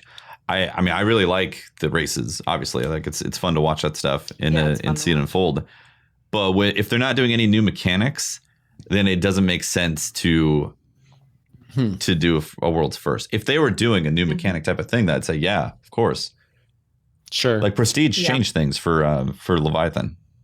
It did, yeah. Mm-hmm. Yeah. I'm honestly a little disappointed that I understand that these raid layers are mechanic heavy, but I don't know. I'm a little disappointed that we're not getting a change. I hear their answer that I hear you. I kind of agree with you, Pope. But on the other side of that argument, we are getting week to week a slightly different raid experience, right? So we do the raid week 1, and then we go back to do the raid 2, and it's going to be a little different. Our loadouts have to be different, and the modifiers are going to be different. So you get to kind of discover your best way to get a raid done, kind of each week, which is kind of cool. Yeah, I agree. I don't both. I like it. So, but I'm going to take a page from your book. This and aren't you the one that usually is telling me this and? Yeah. So, it's kind of weird being on this side of the fence to you, Briar, but I believe that they could have done both. Yeah. And I agree. I don't think it's out of the question that they still can't. I mean, all they got to do is just separate. They got to announce that the Prestige Raid layer for Spire of the Stars is launching on, Saturday, and the other one is launching on Thursday. It doesn't have to launch when the patch releases. Yeah, they could definitely just have what it is. They can definitely do it. Everybody knows the mechanics, and they go at it first try. I don't think those races are going to be much to watch. I think they're going to be 45 minutes. Yeah. Half an hour. Yeah, that's true. Exactly. But it is something the community does get excited about. It kind of rallies people around again to be like, oh, let's see what the modifier is. I want to see what the loadout is. Okay, I want to watch the best teams kind of go at it and see what they're using. And I think the community always gets behind stuff like that. You tune into one team and they're using complete different loadouts to this other team. So I think it could be a really fun World's First to watch, just because of the variables that could happen in people's loadouts and all that. So I would love to see this progress forward into the Forsaken and have like prestige modes be like this, where they introduce interesting new modifiers. I always wanted that in D1, where we had modifiers for raids. I thought that would be really cool. But maybe what they have to do is come back to heroic mode, so they could have your normal mode and your heroic mode that changes the stuff, but then have the option for prestige to add different modifiers each week to change things up. Yeah. I mean, that sounds like too many raids, but like it's something along those lines, because the chase is fun and we only get raids every so often. The problem I'm having is that I just don't think that the forcing like the loadouts idea, because when we first heard about this and we started talking about it a while back, I don't think it's attractive enough of a system. I don't think it's going to generate enough interest. I don't think it's I think it's great that they're trying to mix up the raids from week to week, but I feel like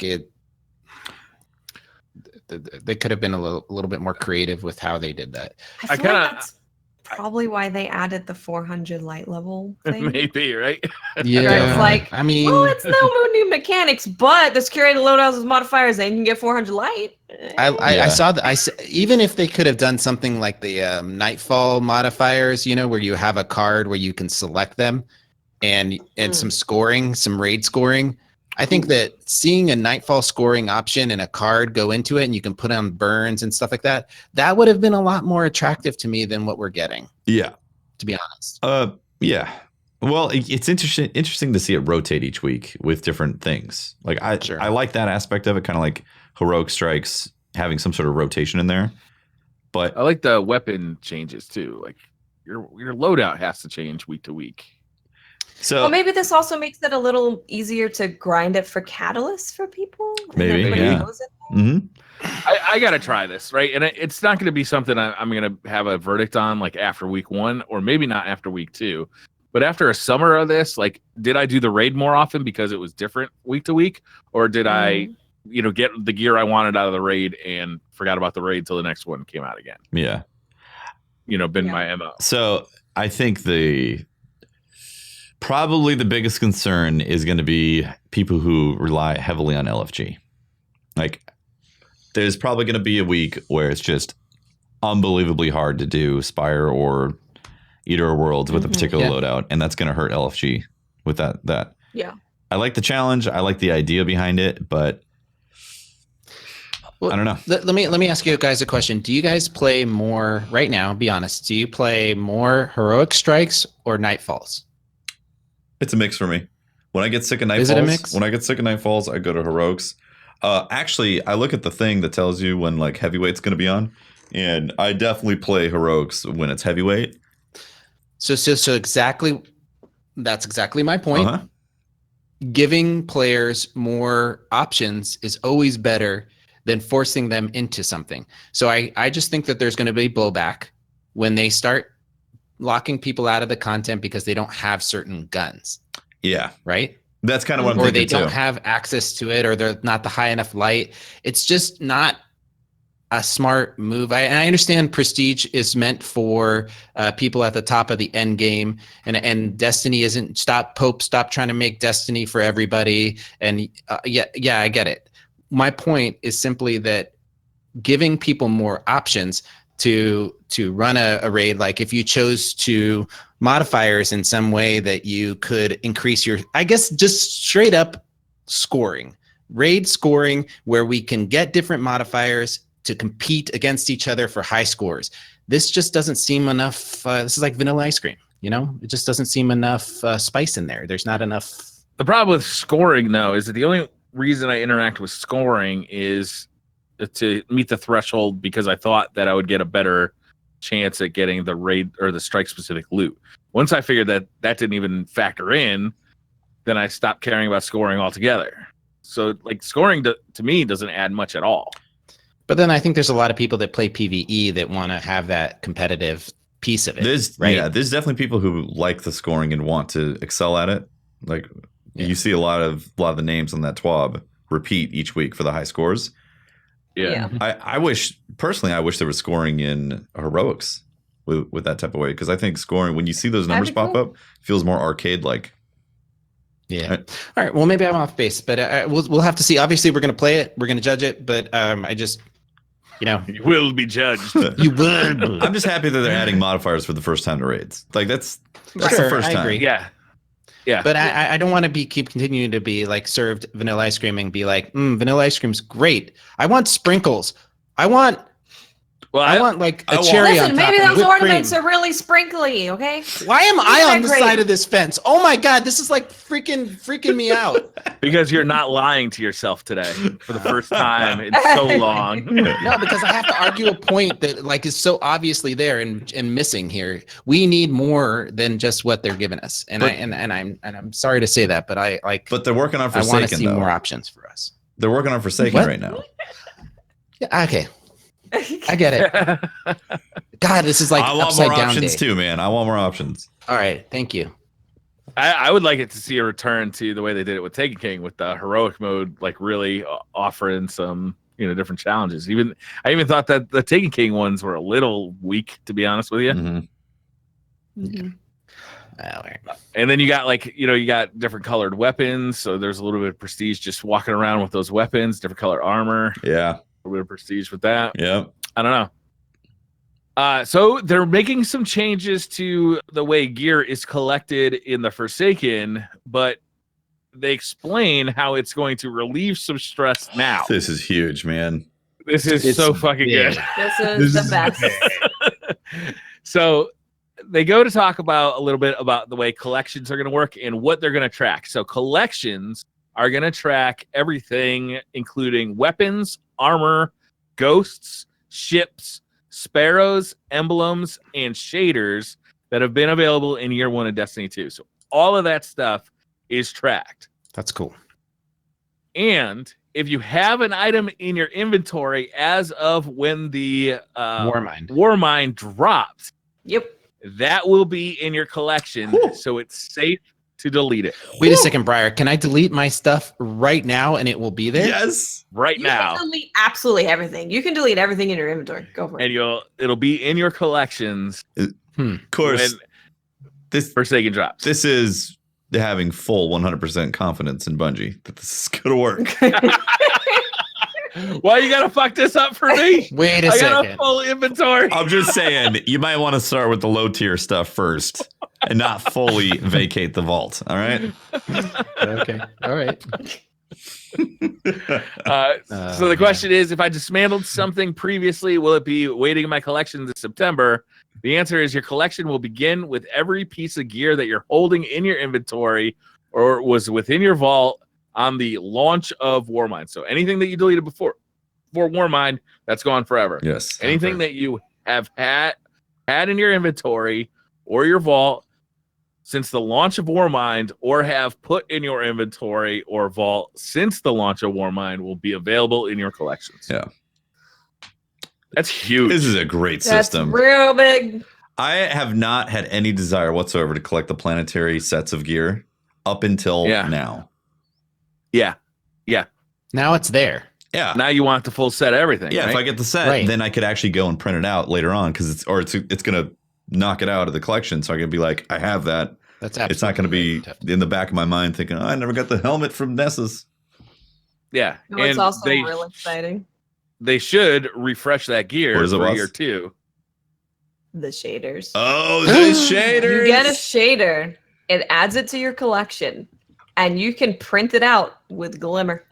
With Glimmer? So if you have like 4 of a prestige mode shader, and you're like, man, I really want to put this on everything. I want to put it on my ship, my sparrow, all my armor, all my guns. You can go ahead and basically buy. You just have to more get of it those once. shaders. So you know what? That puts some once. stress on Bungie because now when you're doing escalation protocol or you're doing a raid, your booby prize is the shader. Oh yeah, right. And if you can get one of those and just print it out forever, like that loses Make the value. loot better. Just to clarify though, if it's a shader that comes from Eververse, it requires Bright Dust, and if it's a shader that comes from in-game activities, it requires Glimmer. Fuck off. Really? Yep. Well, it's basically whatever you dismantle, whatever you can, when you dismantle a shader, do you get Glimmer? Do you get Bright Dust? If you got Bright Dust, you purchase it with Bright Dust. If you got Glimmer, you purchase it with Exactly. Glimmer. But you'll be able to print it out no matter what. So you can you'll be able to delete all of your shaders. Yeah, you just gotta pay $19.99. Wait. You'll be able to delete all your shaders and mass delete. Let me ask you a question. Uh-huh. If I bought a shader with silver, do I have to pay silver to equip it? No, because it breaks down into Bright Dust. Oh, okay. Yeah. Okay. Well, not that I've to bought equip it, by the way, they're removing the cost completely to apply the paint. Yeah. Which is nice. Yeah. Yes. But if you paid hardcore silver for any of this stuff, if it will dismantle into Bright Dust, and that's the currency for reacquiring it out of the book. So I know some people have like an insane amount of Bright Dust. Like I think CC said he had like 100,000. I delete like I don't have that much. I know. I was like 100. I have a lot because I delete pretty much every ghost and ship and sparrow I get because I'm like, me too. Yeah, I've been climbing up too, but I'm still averaging like 3,000-4,000 dust. Yeah, I'm about that 3,000 or 4,000. Yeah. You know what feels awesome is when you have a ton of Bright Dust and then they release something on the Eververse store that's only purchasable with silver. I love that so much. It's a beautiful feeling. I wish we could have more of that in the game. Those warm feelings, right? Yeah. It gets me tight right here in the fields. Yeah. You know, I would really love it, actually, if they made a Dead Orbit exclusive ornament for the Graviton Lance that was like $69. That would make me feel so happy, honestly. $69 for Dead Orbit. You have to actually go to Jalal and buy it from him. Oh, I'm gonna one up you. Okay. What if you could, for $69.99, you could go back to the character creator and put eye makeup on your Guardian. Oh my gosh. For $69? Dead Orbit exclusive. Wow. Dead Orbit exclusive. Hmm. Let's have one single tear out of the left eye too. Wow. In mascara. Wow. It's not a tattoo though. It's a mascara. Huh. That's good. I like it. Briar, now you're Now thinking. we're talking. You need to get a job for their player investment team at Bungie.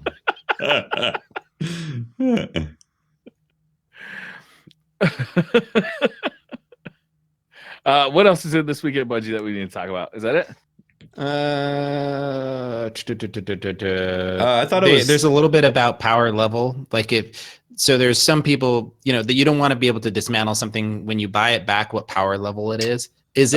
When you buy it back, it's going to be slightly below your current power level so that you can't use it as an exploit to power level. There's no your game in the characters. system.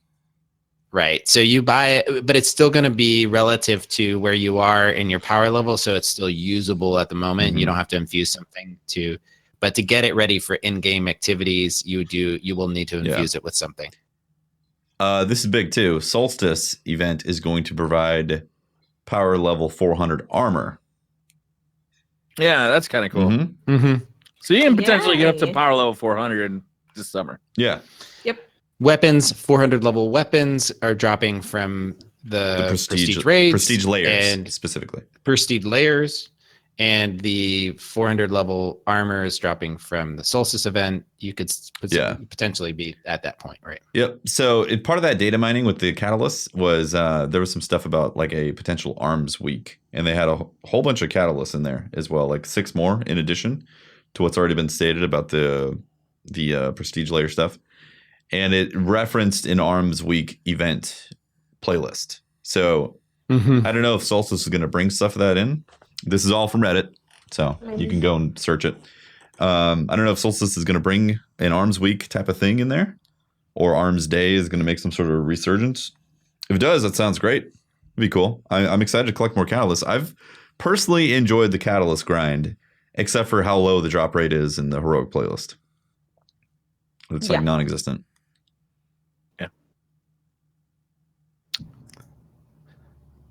So you guys want to do Twitter questions? Yeah. But at this point, I would like to thank our sponsors. Nice. Thanks. Who's that? Vroom vroom. God, I live on a very busy street corner, and some people with really tiny penises, really, really super tiny ones, Tiny? they like to drive really big cars with really big mufflers, and they like to throttle when they're leaving intersections. Do they have truck nuts? The little, they hang off the back. Those are them. You've seen them before? I have. You're talking about my people. Oh yeah, your people. All penis folk of the world are my people. Oh, they are. So it's really interesting because I live near an intersection where these people tend to congregate and drive their vehicles. So I apologize that I have to keep muting my mic when they choose to display their short, small bodies. Thank you very much, sponsors. Appreciate it. Yeah. Thank you to the short penis people of the world for sponsoring tonight's show. This is the best transition we've ever had. Speaking of short loving it. penis people, Yeah. let's talk about On-Air PC. I hear you can get a huge PC to compensate for your small penis. Yes. I hear There you go. that you huge PCs. That's right, Watts. They are the same. If you like huge trucks, you like huge PCs. Let's talk about well, On-Air that's PC. weird because Brian. I don't have a huge Yeah. truck and I got a pretty big PC. I got I thought you were going to say something different when you said the P, FD. I mean, I've got a huge PC here. So I got a set. Let me tell you. I mean, I have 2 huge PCs.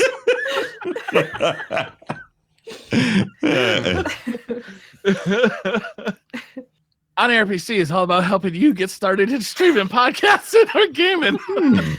Or other things. Or getting huge PCs. Yeah. Listen to what On Air PC is going to do this week, actually. All right. They're sending me an Intel delitting kit. You guys know what delitting God, is? it terrifies me. Really? Okay, so what you're doing, right, is you take the chip and you take the silver copper part off, right? The IHS, they call it, the heat sink. You take it off and you remove the thermal paste that Intel provides, and then you put this stuff called liquid metal in its place, and you put the lid of the chip back on. You put the IHS back on. And apparently you get like 20 degrees cooler temps on your processor. I run an 8700K, which is hot. And it's pretty exciting. So I like talking to these. I actually have a conversation with Ryan probably an hour or so once every 2 to 3 days, just talking, like geeking out about stuff. These guys know their shit, right? They know their stuff. If you're a streamer, if you're a podcaster, if you're just looking to dip your toe into podcasting and you want to know where to get started, this is a good phone call to make, right? This guy's cool. He's fun to talk about. He's a super nerd. He knows what he's talking about, right? 330-850-1525. You want to get started streaming, podcasting, or you just want to build a gaming PC, should be your first call on Air PC. Follow him on Twitter at On Air PC1, or give him a call 330-850-1525. Tefty, you came up with a jingle, right? Did I? You said you were gonna. Recently? It's just going so well. I am racking my brain on this. Something about teftical. It's okay. Let me tell you a testimonial, because right now the guys there, a teftical testimonial. These guys are helping me. I'm not a huge. I'm not really PC. You know nothing about PCs. And they're sending me a bunch of parts where, and they're going to walk me through exchanging those parts in my PC so I can get a better performance and make a streaming PC. It's going to be a lot of fun, and we're going to document it. And I'm sweating bullets that I have to do this work on this PC, and it scares me to do it. So if you're like me, these guys are walking me through it. They're going to tell me how to do it and get all the parts that I need, and make sure they're all compatible. I really appreciate them. When's that happening, Pope? Yeah, you know? They should be arriving pretty soon here. Pretty soon? Like a month. Yeah. Well, within the month. Within the month. So make sure you call On Air PC within the month before they have to make that phone call to Pope, because that very well could be the end of it. they may never get off the phone. I'm telling you, one of the great things they're doing right now is they're donating $50 for every sale of a PC. They're donating it to Guardian Con, to St. Jude's. It's a great time to help out St. Jude's. They're also going to be providing a PC that they're going to build at Guardian Con at our booth, and they're going to be we're going to be raffling it off at the end. Right. And he actually told me that he's going to build that PC while he's doing a handstand. So he's going to build it with his feet. Right. Just his feet. The whole PC. Well, there. That's crazy. That's crazy. I want to see that. So make sure to stop by the booth and check out this amazingly. That's jingle worthy. Yes. Is that? And yet, there is no jingle. Apparently, I did say this. I completely forgot about it. Damn. Yeah. Huh. Let's just go to questions. Thank you, On Air PC. Yes, thank you. Spots. Really appreciate it. All right. Let me get to the right spot. This is me asked, do you think there's any way at all Bungie releases Gambit early through Crucible Labs? No. Yeah, I wouldn't imagine so. It's not really a Crucible game. Yeah. No. Crucible Labs is them like messing with stuff and testing things out. They're not unveiling, like they're not changing the entire. Yeah. You have to download stuff for Gambit. Yeah, Gambit is some hardcore new asset right there. Stuff. Yeah, Crucible. If they cannot use the Crucible Labs as a way to test Sandbox, there's no way that they can make Crucible Labs have Gambit and a new weapons law system. Did anybody else lose all interest in Crucible Labs as soon as we found out the Sandbox? Unless they bring Rift, I'll be like, oh hey. Yeah, I pretty much forgot about it. Well, you're going to be able to get Valor now in Crucible Labs, so that's cool. What if they bring out a cool moto? I'll hop on it.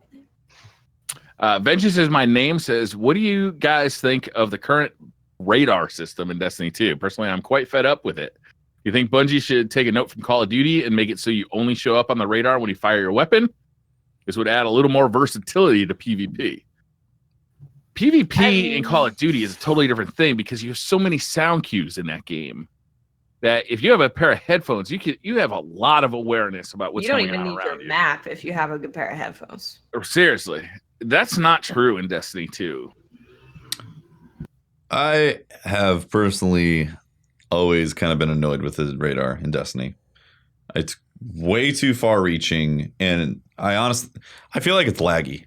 There's times where I'm like, it says somebody's right next to me and they're not, and so like the radar just didn't catch up or something like that.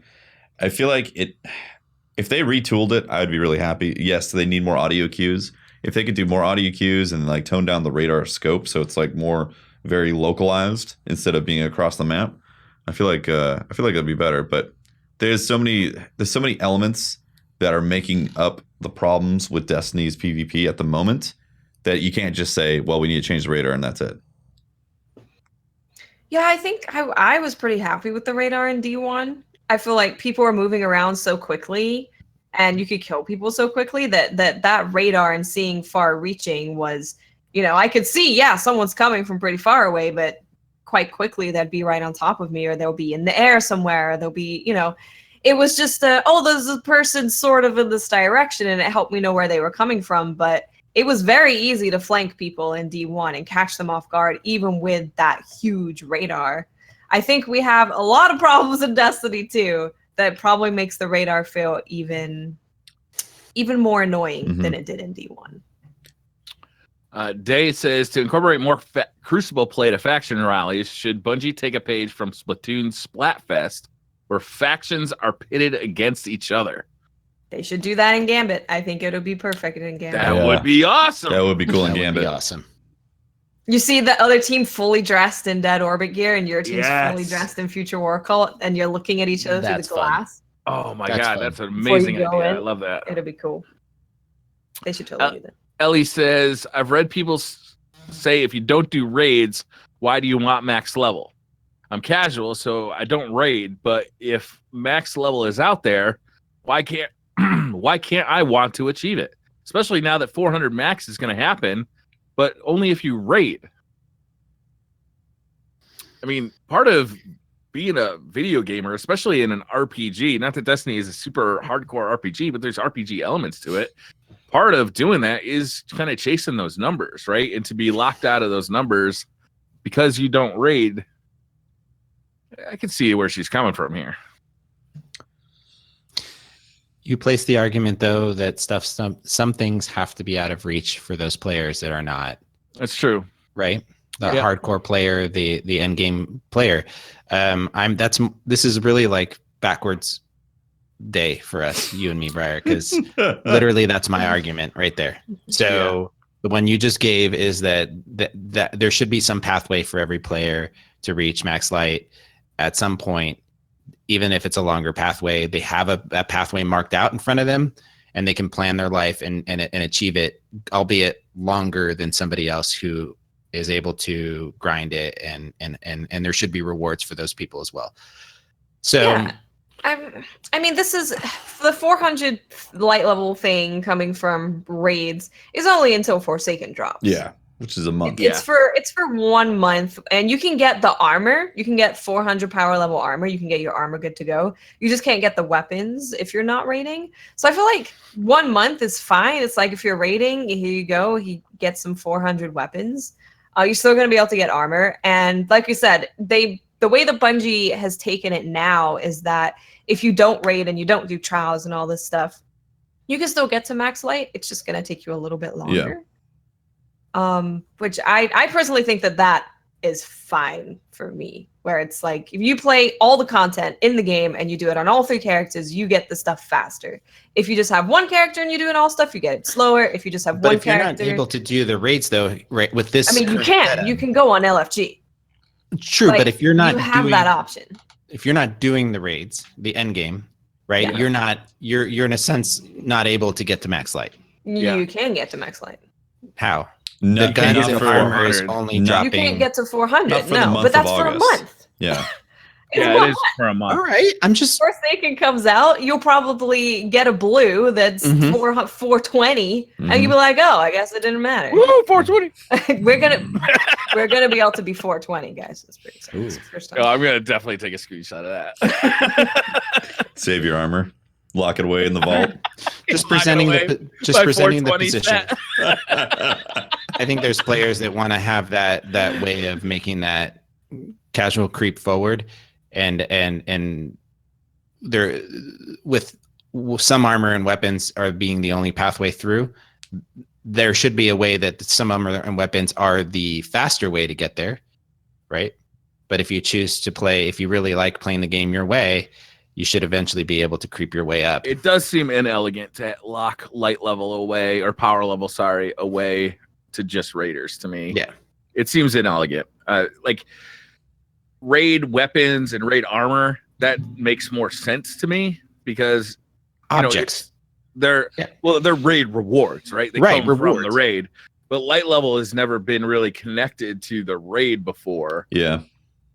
It is useful in other things outside the raid, like escalation protocol.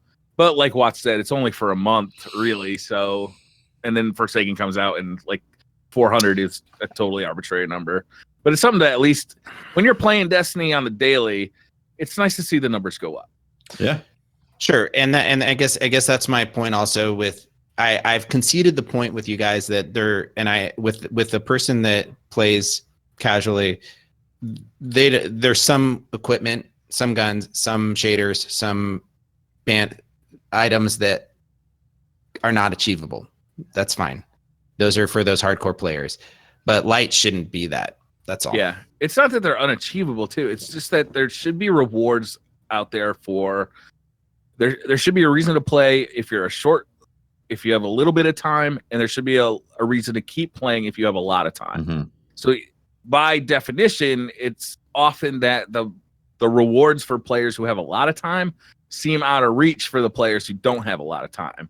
But you still want to reward the players who do have a lot of time for their time investment. Yeah. So it's not that like I want things to be out of reach of some players. It's just that I want rewards to be out there for players who do have a lot of time. I want everybody to feel rewarded no matter how much time you put into Destiny. Sure, and locking and even if it's for a short period of time, I don't like the idea of this. And I don't like the idea of light level being the thing. Light level has never been like the ultimate destination in Destiny. Like it has become that because of the fact that there is not really much else beyond that. But like we need a lot more horizontal progression. So once we hit max light level, there's a lot of other things that we work on. And they started that with Warmind, and I hope that they double and triple down on that with Forsaken. So we have a ton of horizontal progression. I hope the Awoken City has a bunch of end game activities that are just like, oh, I want to go grind this, I want to go grind that, and I want to do the raid. Yeah. Things like the sleeper node and like the escalation protocol and like those kind of things that aren't necessarily like tied to just the raid or just they don't fit into Destiny 1 boxes either. Mm-hmm. They're new activities. Like, yeah. I want some new activities in Destiny for Christ's sake. I am kind of done with heroic strikes. I'm kind of done with Nightfalls. Like I'm kind of done with doing the same fucking activities I've been doing for 4 years. When something new comes along, like an escalation protocol, I'm really psyched about it because it's new. Mm-hmm. Yeah. In Destiny 1, I never reached max light in any of the DLCs throughout the entire thing. I Didn't matter, max right? light when the next DLC came out. Yeah. It was like, oh, I need to go raid in Vault of Glass to hit level 30. I don't really want to do that right now. Guess I'll just be level 29. Oh, well. Like, it's just never bothered me. If I don't have the drive to go out there and get a group and do the thing to reach the thing that I want to get, then I'm not going to get it. And It's not about drive, Watts. I hate the negative connotation on that. It's more complicated than that. At all. It is. In Guild Wars 1, I wanted to get my rank up in PvP. I went and found a group to go do that PvP with. But it's like, it's for a month. All right, Watts. Remember when we said 1 month? Remember when we said, "Oh, it's just a shader. It's just an emo in Destiny 1, whereas in Eververse." Remember that? And then now we've got Eververse now. So we can say it's just a month, But if we don't say that it's bullshit for this month, then it becomes longer in time. So is this a canary in a coal mine is what I'm saying. We had this in Vote of Glass. Were you guys mad about it in D1 with Vote of Glass that you could only get to level 30 through a raid? A lot of people were. It became a meme. The Forever 29 meme. They ended up changing it so that you could get level 30 through Iron Banner. But man, there was a lot of people who raided every week. There were. It definitely motivated raiding. A lot of people who have very limited time to play want to be able to enjoy the aspects of the game that they can access. They're not going to be able to access everything, so they're already going to be locked out of certain armor pieces, certain weapons, and have made their peace with that, right? The Redrix Claymore is never going to be theirs. The armor sets from the raids are never going to be theirs because they don't have the time, and they're fine with that. They like playing Destiny their way, right? What I'm saying is that light level is an issue among your friends that play casually because it's the game that we play. Oh, what's your light level this week? And then when you jump into a party chat to do patrols, because that's what you do with your friends. When you play Destiny, you don't have much time to play. So you jump in, you do patrols, you do strikes, you do something like that. Then you kind of like go, oh, you're light or my light's higher. So it is an aspect of the casual gamer and the enjoyment they get from the game. They're playing the game the way they can. They want to still socialize with their friends. They still want to play. They know they're not going to get all this stuff. But what my point is they shouldn't make light level one of those things. So if I would feel remiss if I don't point out that this is bullshit. I don't want light level to be an aspect of any kind of grind, a connection to a casual player. You already got your Redrix Claymore. You already got your fucking armor. Don't do that with my light level. I do agree multiple pathways are 100% what it should be. In fact, an elegant way that they could take care of this is make Nightfalls drop 400 weapons, 400 light power weapons. That way, like, somebody could do the Nightfall and get something right there for 400 power. Yeah. Didn't we have this issue? Didn't we just come off fixing this issue though? We had the thing of everyone can get to every light they want by doing anything you want. You want to do patrols only? You got it, max light. Raid only? You got it, max light. And then everyone complained about it. And then Bungie was like, okay, well, try if you do all of your milestones and trials and raids, then you get to max light faster, but you still have a pathway to max light. It's just going to take you longer. It's just, we're going back and forth all the time. Play the game however you want, and then Bungie's like, okay, we want to make it to where maybe we get people out of their comfort zone, where maybe you don't go and play trials, but that's the way that you can maybe get a light level increase this week. So it makes you go into trials and find more friends. And we literally just did this. Well, you're throwing the baby out with the bathwater, Watts. You got D2 was an overreaction, right? They went all the way the other direction. So but they can still get to max light. I mean, my mom plays Destiny too. She doesn't play with anyone, and she plays for 5 hours a day. She has her Crucible, she has her Flashpoint, and she has her Heroic Strikes that she can do solo. Everything else you have to LFG for, and she's max light. And she has the Catalyst. If she wanted to go get a team, she could go and look for a team. There's ways for her to get it. I understand that you're talking about oh, well, it's only a month this time. I don't know. I don't. All right. So we'll have this conversation in a year from now, Watts. It'll be fine. And I'm going to bookmark this conversation at this point when this is no longer when we have more of a. You're saying so angry. You're saying that I feel more comfortable when you're angry at me than when you're angry at. I feel like Watts is putting forward a perfectly valid argument. You may not agree with it, but you're being kind of nasty about it, man. Am I? Yeah. Well, it's just so. How am I being nasty about it? The thing is, if we come back to this conversation in a year and you cannot play Trials or Iron Banner or Raid or do Nightfalls if you can't reach max light, and guess what? You have to do raids to get anywhere near max light. Haha, you're locked out of all these activities. Then yeah, but that's a total different game. Well, Trials in the Forsaken is going to. Trials and Iron Banner are going to take into account light level. That's fine, but we have had no indication at all that people are going to be locked out of max light, so that they can't go and do Iron Banner. Right? It's just if that becomes the case, then that's not cool. That people can't go and play the game and then go and do Iron Banner because they're 20 light under level because they can't go raid. That's weird, but I don't see that happening to. Yeah, I guess. Hold on. The way I look at it, August is just giving the hardcore fans a little bonus who have the time to be able to raid and do that stuff. Like, here you go. Here's a little bit of extra light level to get you ready for Forsaken. It's not going to matter much once you get Forsaken because you're going to blow past 400 light level within like hours. But I look at it like that. I don't think that they're trying to, like Watt said, they're not trying to lock people out of light level content if they don't raid. Right. Or don't do activities that require groups. I think I'm pretty sure the designers want the game to be achievable for Max Light as a solo player. Okay. Yeah, it's apparently hard. What's weird about this conversation too is that I'm so apathetic about light level that I really don't have an opinion. Yeah, I mean, well, this is the thing. I never cared. I literally said all through D1, right? I was someone who made content on YouTube about Destiny. All I did was play Destiny. I did not reach Max Light. I didn't give a damn. I could still be competitive in Crucible. I could still be competitive in Trials. I could still go do the raid. I could do the Nightfalls.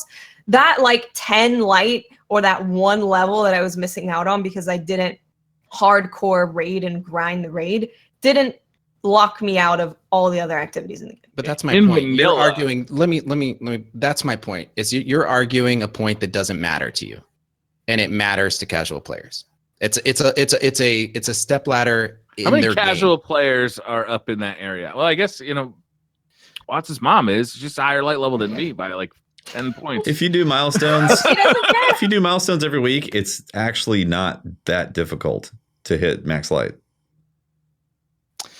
Man, all right. Apparently, I'm allowed to argue with Briar and I'm allowed to argue with Tefty, but if I argue with Watts, then I'm being an asshole. Okay, it's cool. You know what? We're all equal on this podcast. She can present her position just as well as anybody else. She's giving me a run for her money, and that's awesome. I want to hear Watts' opinion. She's phenomenal with in PvP, and she is a hardcore player. She has great positions, and she just nailed me on this. It's good. Well, this is what this podcast is about. There's a lot of people that agree with you as well, Poe. Like, there's a lot of people that agree with you. This is the Watts that I want all the time. That pins me to a wall and tells me that I'm wrong. That's good. I like it. And I may be wrong on this point. I just hope that I hope that I am, and that that Bungie isn't going to start using this as a ceiling lock, right? So that's my point. All right, let's keep moving. McGee Beast says, it's been mentioned you want 3-tap hand cannons, but then what would be the incentive to use the current 3-tap 110s that I enjoy so much? Well, body shots? Well, yeah, if it's like 2 headshots, 1 body shot for say DFA type. If you could get 1 headshot, 2 body shots, like that's kind of nice, right? Or if you could kill in 3 body shots where the other person's trying to hit headshots. I don't know. I think you can always balance it. I think we're saying that we want that medium kind of range hand cannon to 3-tap, and of course they're going to balance it to where the higher, slower ones actually, kill. Good tap. Go Faster than You says, so with the new jump in light level, fuck you, it's not power level. Should Bungie allow for a more aggressive power climb to keep the same crawl? We just had a long conversation about power level, so I'm just going to skip it. Stuart Allen Booth says, hi peeps, great show. Now we have had the game on 3 platforms for a while. How many of you actually take advantage of that, and who exclusively is on PC? Not judging, just curious if you're on one platform. Is that because of time or just preference? Thanks, keep up the great work. I'm on one platform, pretty much. I'm just on PC. In Destiny 1, I always tried to maintain PS4 and Xbox. I was never successful at it. I could never do it. And I find the same thing is happening in here. Is I have enough time to do, one set of 3 characters, and it's on PC right now. And my PlayStation is just neglected. I'm definitely largely on PS4, but I am making sure that my PC character keeps up because I want to be able to raid with you guys when Forsaken comes out, and I want to make sure I'm not like, oh, I don't have any guns and I'm 50 levels behind. So yeah, I'm definitely keeping up with PC, but I mostly play on PS4 just at the moment because there's more people on there. Mm-hmm.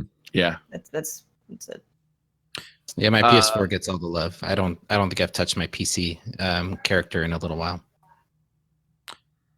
So I've mostly been PC lately. At first, I was planning on maintaining multiple accounts, but then the grind, basically after Curse of Osiris, was kind of boring and not exciting. And now Warmind has brought out a lot of interesting grind, and I find it difficult to want to go back to.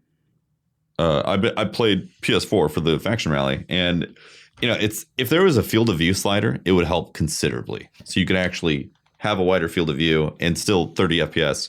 It would it would make things feel better, and you wouldn't feel like you're riding a bucking bronco every time you're shooting your midnight coup.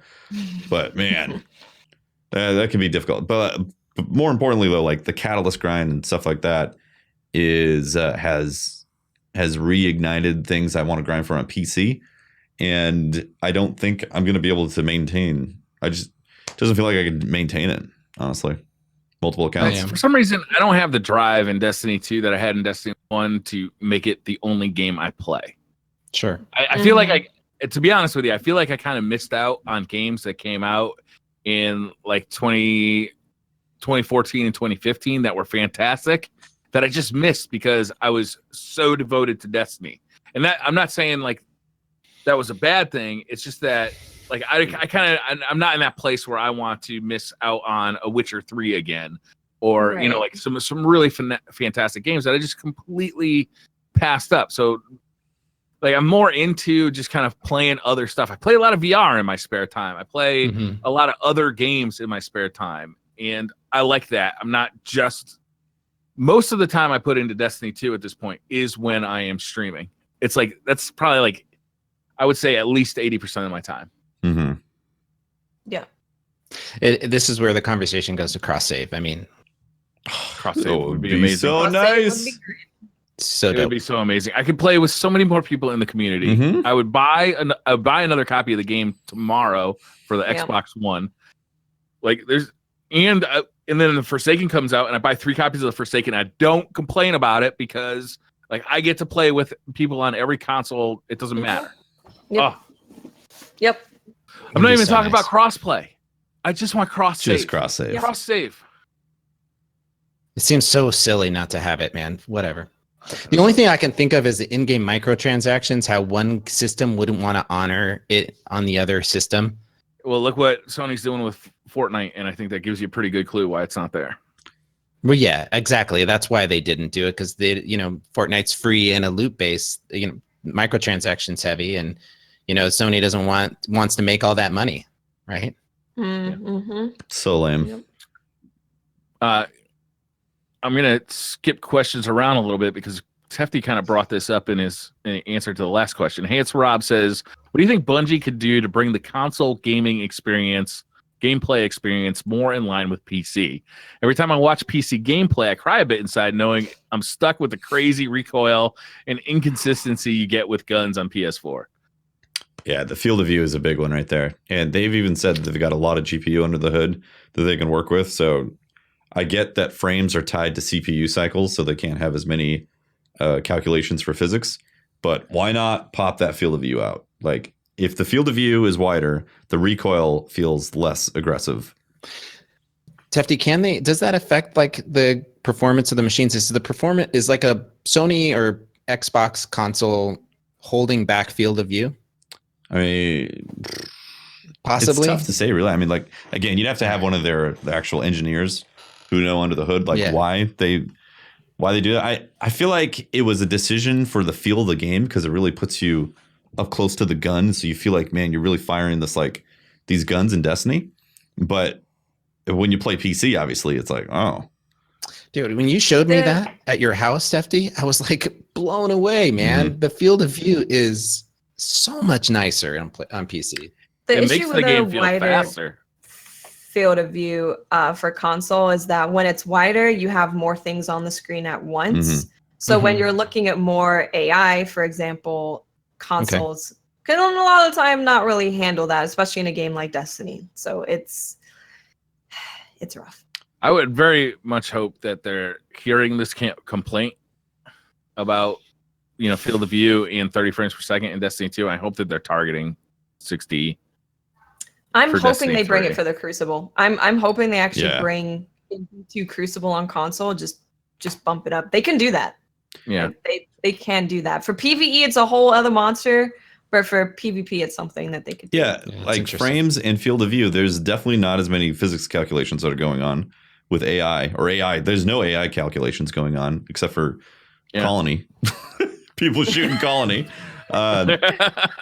So it would make PvP feel so much better because anytime I play PvP or when I play on the console, I first get claustrophobic because it's so narrowed in. And people always ask like, hey, why is your character moving so much quicker on PC? And it's not. Yeah. It's moving the exact same speed. It's just the field of view making it wider appears to be running faster. I've even done tests on stream where I dropped the field of view to 70 and then moved and it was like, it looks like I'm slower on screen. That's crazy. Well, it's also in terms of just making the game feel better on console and boosting it up. It's like I was saying last time, D1 just feels crispier. D2 doesn't feel as crisp. And that's a lot to do with the recoil that you're experiencing and the aim assist that they have said they brought down aim assist across the board. So if they can make that shooting feel like it was in D1, I think you'll end up realizing you would miss the field of view a little bit less. Like you won't be as focused on, we need the frames in the field of view because you have that D1 feeling of the gunplay, which unfortunately it's not there with most guns in D2. It's true. Brian Malecki says, should a Power Glove like peripheral come back? Imagine Destiny 3 launching with it. Tracks like the PS Move, so casting supers is done by your movements. We could all live out our inner David Samuel. That'd be cool. I want this guy to try out VR, man. Brian, come on over. We got to do VR together. We're going to have a ton of fun. Super Hot is going to blow your mind, man. It's so much fun. If you like the Power Glove, wait till you get into VR.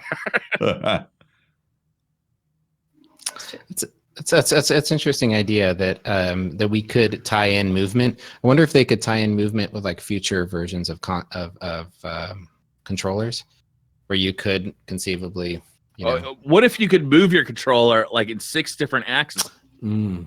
You know, like if you could like tip it and tilt it and like, or bop it? What if you just had like your hands separated and you had two different ones?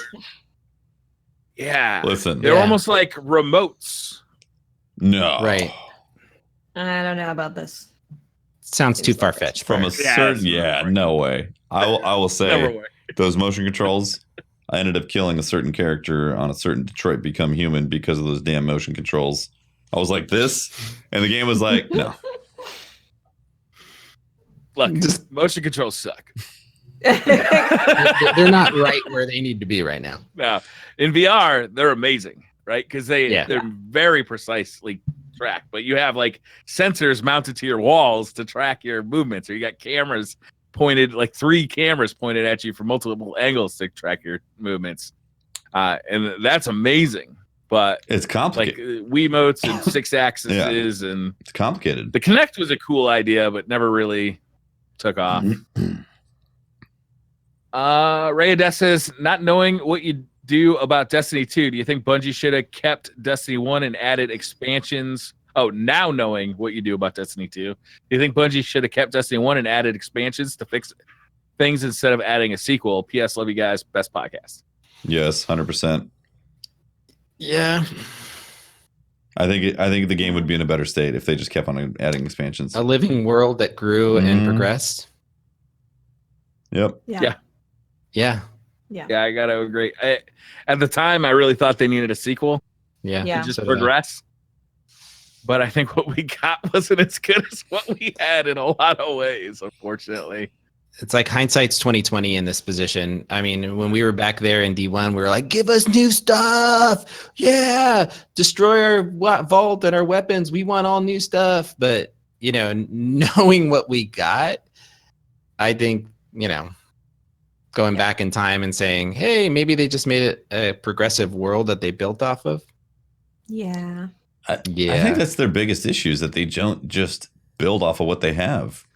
Like I really hope that Forsaken doesn't just forget about the planets that we have right now, or just barely dips into some of those planets.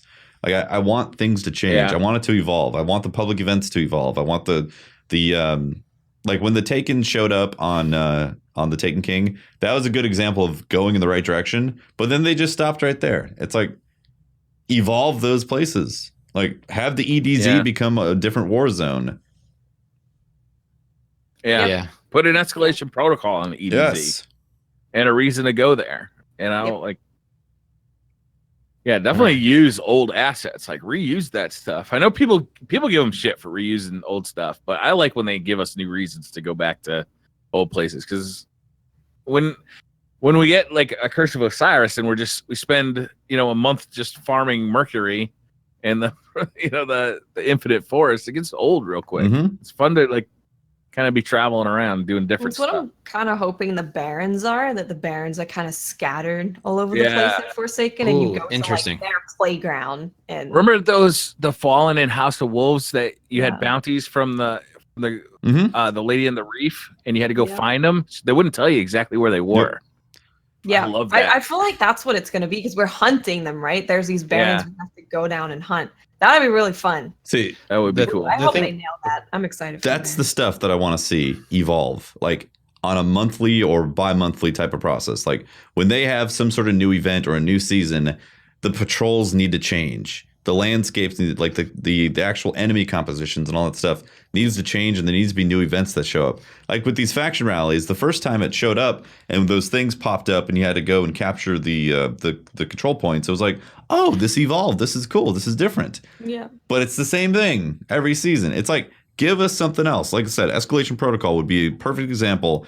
Put that on every single planet with a different type of flavor to it, different type of enemies. Yeah. That would means every time there's a new event, I'm like, oh man, what happened to EDZ? What's going to be the Escalation Protocol this time? Yeah. So the challenge then comes like with, for example, when Siva took over the Cosmodrome, right? Mm-hmm. And then thematically we fought back Siva and killed it. What happens if you buy the game after that? What happens if you bought World of Warcraft after the Burning Crusade, where they totally like redid? That's a really good question. I wish Patrick was here to answer somebody that. Call Holtz real quick. Yeah. I think he's busy right now though. Running. I just did the Warcraft code of the week. You did. You did. So how do they keep those? They keep those worlds in Warcraft and World of Warcraft alive, and so that you can go back and play the game? And well, what happens with Cade if you buy Vanilla Destiny in October? That's good. Yeah, there's got to be 2 instances, right? There's got to be. Yeah. There's got to be a Cade instance and a no Cade instance, right? Or does there? Yeah. I mean, is he going to still be selling treasure maps for people who as a haven't ghost bought the Forsaken? As like a hologram? I don't know. Like, I don't know. Or did they just say, fuck it, Cade's not there even if you didn't buy the Forsaken?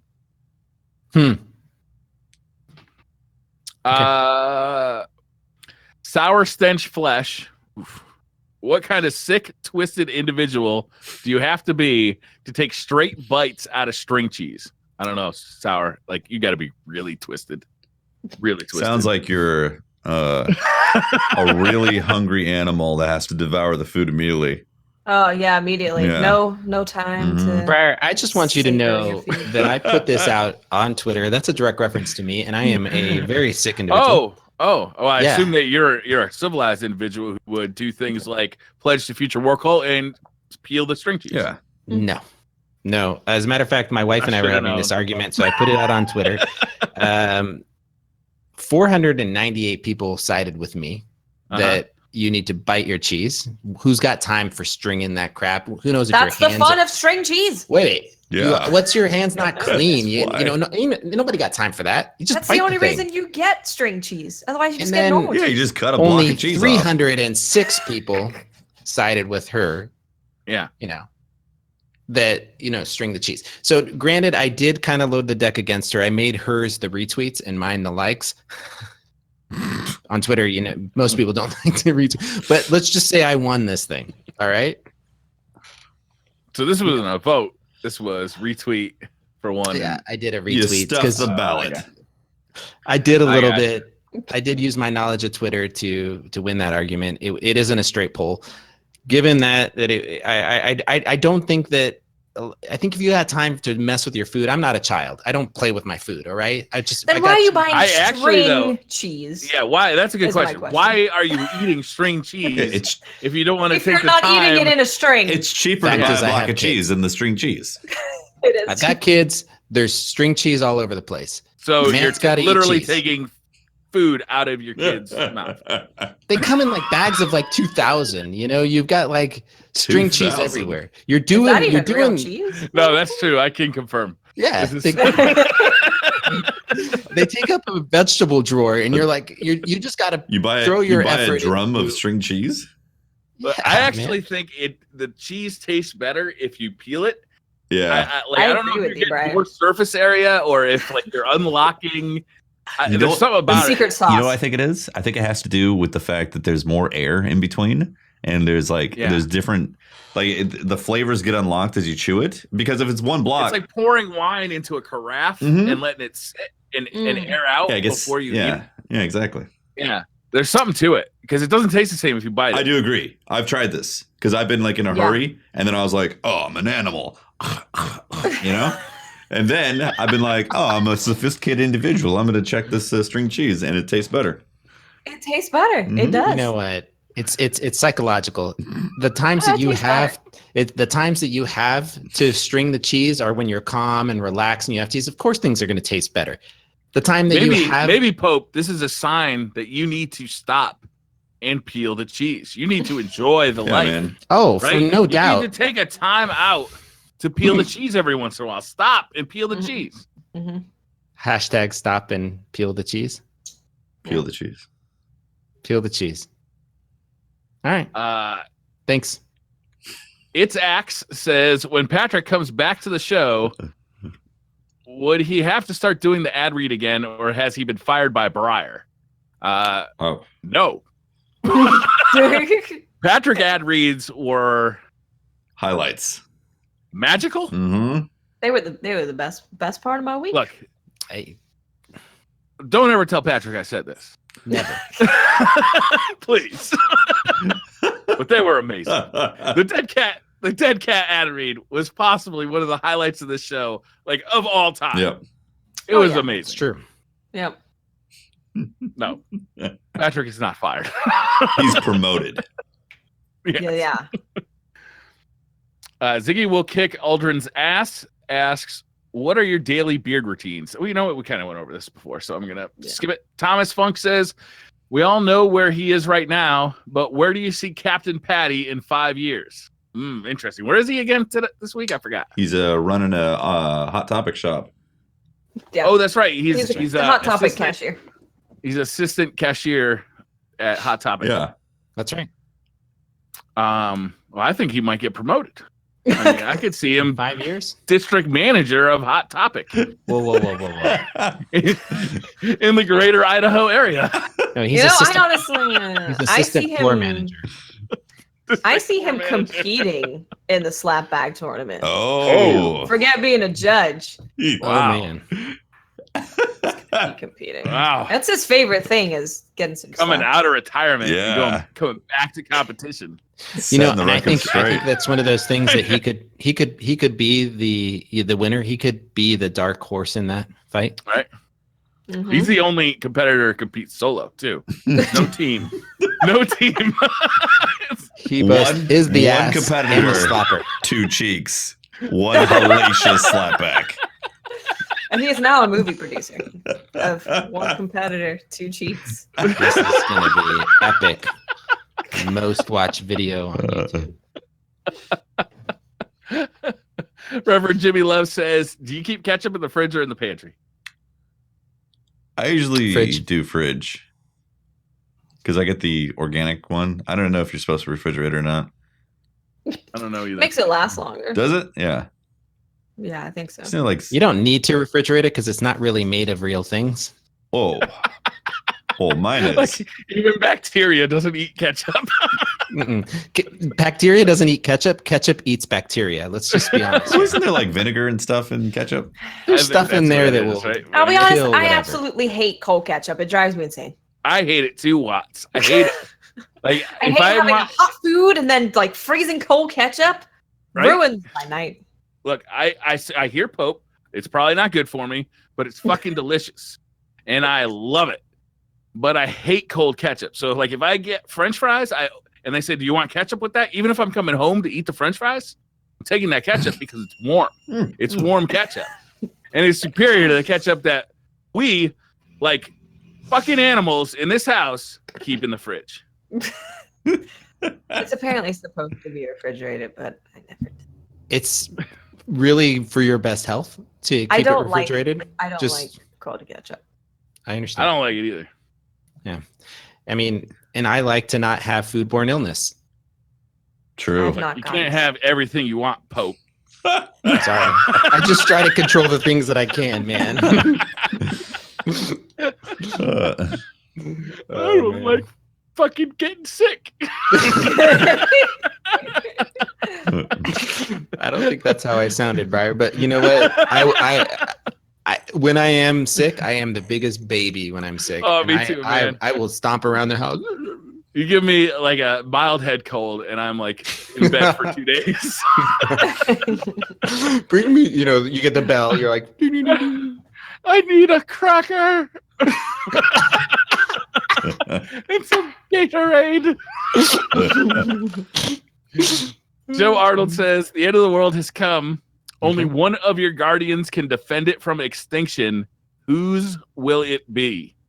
Oh, of our guardian? Our guardians. Hold on. Whose guardian? As in Warlock, Hunter, or Titan? Or No. As in Watts's Hunter, Warlock, or Titan. Don't pick my Warlock or Titan. Or Pope's. Would it Let's be say- better let's as say- a fire team? That's not the question. I think you're reading the question incorrectly. I don't see how that could be. I'm literally reading the correct question. One more time. Yeah, but It reading's says- hard. The end of the world has come. Okay. Only one of your guardians can defend it from extinction. And here's the clincher. Here's where I think the question really is. Whose will it be? I nominate the to pumpkin. save humanity. I nominate my pumpkin. How efficient is your pumpkin? I like looking at Have you the seen that pumpkin. belly? That's efficient. Keep me warm. Keep family warm. Curl up next to it. Your pumpkin Titan does remind me of who's that guy from Full Metal Alchemist? The knight? Alphonse? Alphonse a little bit. Mm. You need to go I can see blue that. now, Tefty, so you could be Alphonse. I'm sorry, guys. Not possible. The pumpkin's orange. Well, then you're out of All of commitment. my guardians make a habit out of killing other guardians with sparrows or barrels or with really whatever means are available. They'll teabag friends. They'll do basically whatever's on the plate as far as pissing off their friends. So let's just straight off, not my guardian. I don't know. I mean, it sounds like they're likely to end up alone from all that. Sounds like you're pretty savage. I'm looking for a guardian who's going to save and protect me. No, I need a guardian to guardians go are in not there those- and murder everything. So I am Yes. protected and safe. So that steers me toward your guardian. Mhm. That steers me toward your guardian. Mhm. Well, I don't know. Hmm. But it kind of depends. Is this like what kind of apocalypse is this? Is this a zombie apocalypse? If it's a thrall apocalypse, I tell you, my sunshot will destroy. Yeah. If it's like have you guys ever read The Road, where it's mostly an apocalypse, which is Yes. ill-meaning people? I want Yes. Watts' Hunter. If it's a zombie apocalypse, I think I gotta steer toward Tefty's Pumpkin The Titan. pumpkin, yeah. Yeah, I feel like I could steal his armor and be safe from the zombies. But I'm the last one, though. Yeah, you're the. Well, now I'm the last one because I stole your fucking Because armor. I stole your belly, and now I am safe. So you're saying your guardians are thieves? No, my guardians aren't there. It's me and your guardian. Oh, like a buddy. Yeah, Hmm. the buddy system. I think we're going to The need apocalypse. clarification on this question. All right, can you Yeah. come back This to is us? another one where you can you Joe set the Arnold, scene? next week we're gonna need a little help on this one. Yeah. We're gonna need a definition of what exactly kind of apocalypse it is. Yes. Yeah. And also how many people are with this guardian, Mm-hmm. and do we have to choose one person's guardian or one guardian from our collection? Yep. Yeah. A lot of clarification here, Joe Arnold. We're gonna be looking for you next week in the Twitter. Absolute Zero says, "Marry, fuck, kill, strawberries, blueberries, blackberries."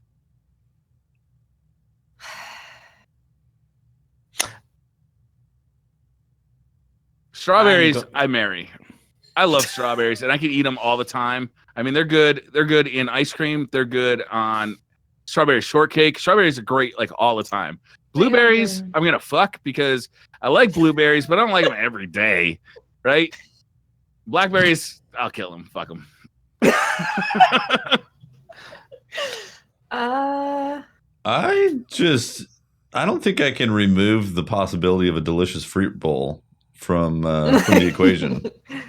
We're gonna smush them up, mix them up, and marry all of them. Yeah. Yeah. All of it. That's what we do. All of the above. Yeah, I'm not gonna differentiate among my fruit. I You like guys them are all. riding the fence harder than Josh on the dead orbit question. Nice job. That's just how it is, man. You're- I'm serious. As soon as you said the question, I was like,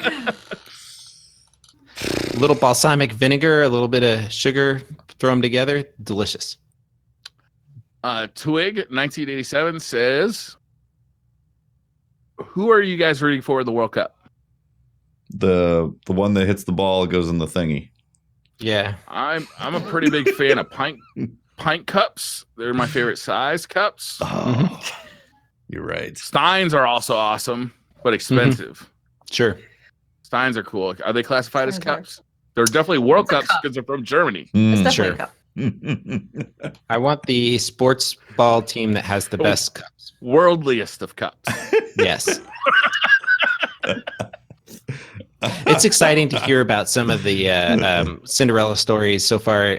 All joking aside, I think it's really great to see. The World Cup is always a fantastic platform right now. See how happy Mexico is to be in it, and to have South Korea in it, to take out the future, the past last year's champions of Germany. It's freaking amazing, and to see story. Honestly, to see the Mexican people go over to the South Korean consulate and start cheering and chanting up and saying you're us for now, you're among us. I think that kind of world stage. Now I gotta look at the news because I had no idea about this. It sounds awesome. Yeah, it is cool, man. There was something even more awesome. What's that? Was the video on Twitter that went very viral of a person from Senegal and a person from Japan, and they sang the One Piece opening song together called "We Are." So they sang this song together, and they were putting their arms around each other, and they were singing the song, and it was a really good show of two people from completely different places coming together because of the World Cup and singing anime songs together. I mean, I have to disagree that the Mexico Korea thing. No, this was way more awesome. This was way better than that. That sounded awesome if you love anime. And that's a pretty big if. Yeah, to see the South Korean ambassador and the people from there come out and join the Mexican people with this chant. I don't know. It's cool. The point is that the World Cup is kind of like the Olympics. It brings people together. It stops the politics for a little bit. It's just about sports. It's about the thing that I don't like to see is where the countries start to where people try to politicize something like this. That's what bothers me. It keeps sport pure, keep sports, stay out of it. That's it for questions. That was the last one. Nailed it. We had a Skype question. We did. Where is it? Bonus question. Like where it always Encore is. question. Oh, Pope, why don't you just start reading these? Because I always seem to forget. Why don't we just make it your thing? I don't like the thing. Pope I like Bear's you doing Corner? the thing. Pope Bear's Corner. I like it. Get a little pipe. Get a robe. Oh, that'd be great. Get a big chair. Yeah. Pope Bear's Corner. I don't know what dance this is, but it's the one I do in Some sort of jig. Here it is. All right. Taylor asks, what is your most favorite and least favorite sense of soap? Liquid or bar? Not gonna lie, I get a lot of coconut stuff. Yeah? I buy a lot of coconut scented things. I'm into tea tree oil smelling stuff. Tea tree oil. Really? Coconut and rose smell. like those smells. I like Yeah. lemon hand soap, especially because it just Makes you feel clean. extra clean, right? It's like soap made me feel clean. Lemon soap made me feel cleaner. Yeah. Mm-hmm. It's funny. Memes loves lemon smelling cleaning products, like soaps, all that stuff. She can't get enough of it. I'm more on the coconut side for me as well. If I have a really good coconut bar of soap, I'm like, I'm excited to use that bar of soap. Yeah. Yep. The Irish Spring was not lost on me either. I don't know that anybody names anything Irish Spring in 2018, but I always appreciated the Irish Spring. It's a good Irish smell. Spring was a good one. That was a universal one that you could use, that I used for most of my like college life. Yeah. I was introduced to there's a certain brand of Wida products. They have a tea tree oil like stuff that's, I don't know. For some reason, I don't started even using it. understand tea and tree in the same sentence. What does that smell like? Goodness. You don't know what it smells like, really? No, You really need to get It's some. potent. It's strong. We'll buy you Potent. Yeah. That's not what I'm looking for out of my soap. Tell you, man, there's a tingle that happens. You got to be careful with That's that what stuff. I'm looking for out of my rat poison. Potency. Briar, we're not gonna bad. put together a nice little bath basket. We're We're gonna gonna do do your that. garden. Bath basket. We're Yeah. gonna have a little nice It'll be in little your tea tree hotel bubble room. bath. Yes. Watts, you and I will work on this. It'll be in your hotel room. You are required to use the products that are in said bath while you're there. Yes. Will you agree? The man loves a good bowl bath. All right. Ron, There we we go. got this. Yeah, it's gonna be great. We'll just ask Tomo and he'll help. He'll do it. All right. Well, that's a good Is that the show, man. podcast? We had Yeah, a little that's bit it. we That's had a a bit of long little drama podcast. for the first time. I'm not like, mixing it up with Briar, I got a little Watts Pope. Well, That's right. You mixed it up a little. Pope. well, when Bad Briar drama. when you and Briar fight, it gets a little scary. Does it? It's time for me to evacuate because someone's gonna set the house on fire. It's very scary. Yeah, I consider hitting the Like we're stop just streaming both button. Passionate You're like- people. Well, that's what this show's about, man. Yeah. Briar about- will body slam you. He is a Yeah. professional wrestler. Yeah. When anytime Briar gets into a battle, Yeah. Pro oh wrestler. man, I'm fearing for the Yeah. life. If there's And no the fact ammunition is that- involved, I'm, Fact is that we're all like really good friends, and if you're not able to have those kind of conversations with your friends and then walk out of it still friends, then I mean, You should see the shit I start after 6 beers. oh my I'll god, start an bro. argument about anything. I don't give a shit. Dude, Saturday at Guardian Con. Are we ready to talk about that? I think so, right? yeah, the Yeah. meetup. Is it a done deal? It's a done Yeah. deal. So we have a meetup, guys. Like, can we say where it is, or is Let's it still a just risk double- Somebody could.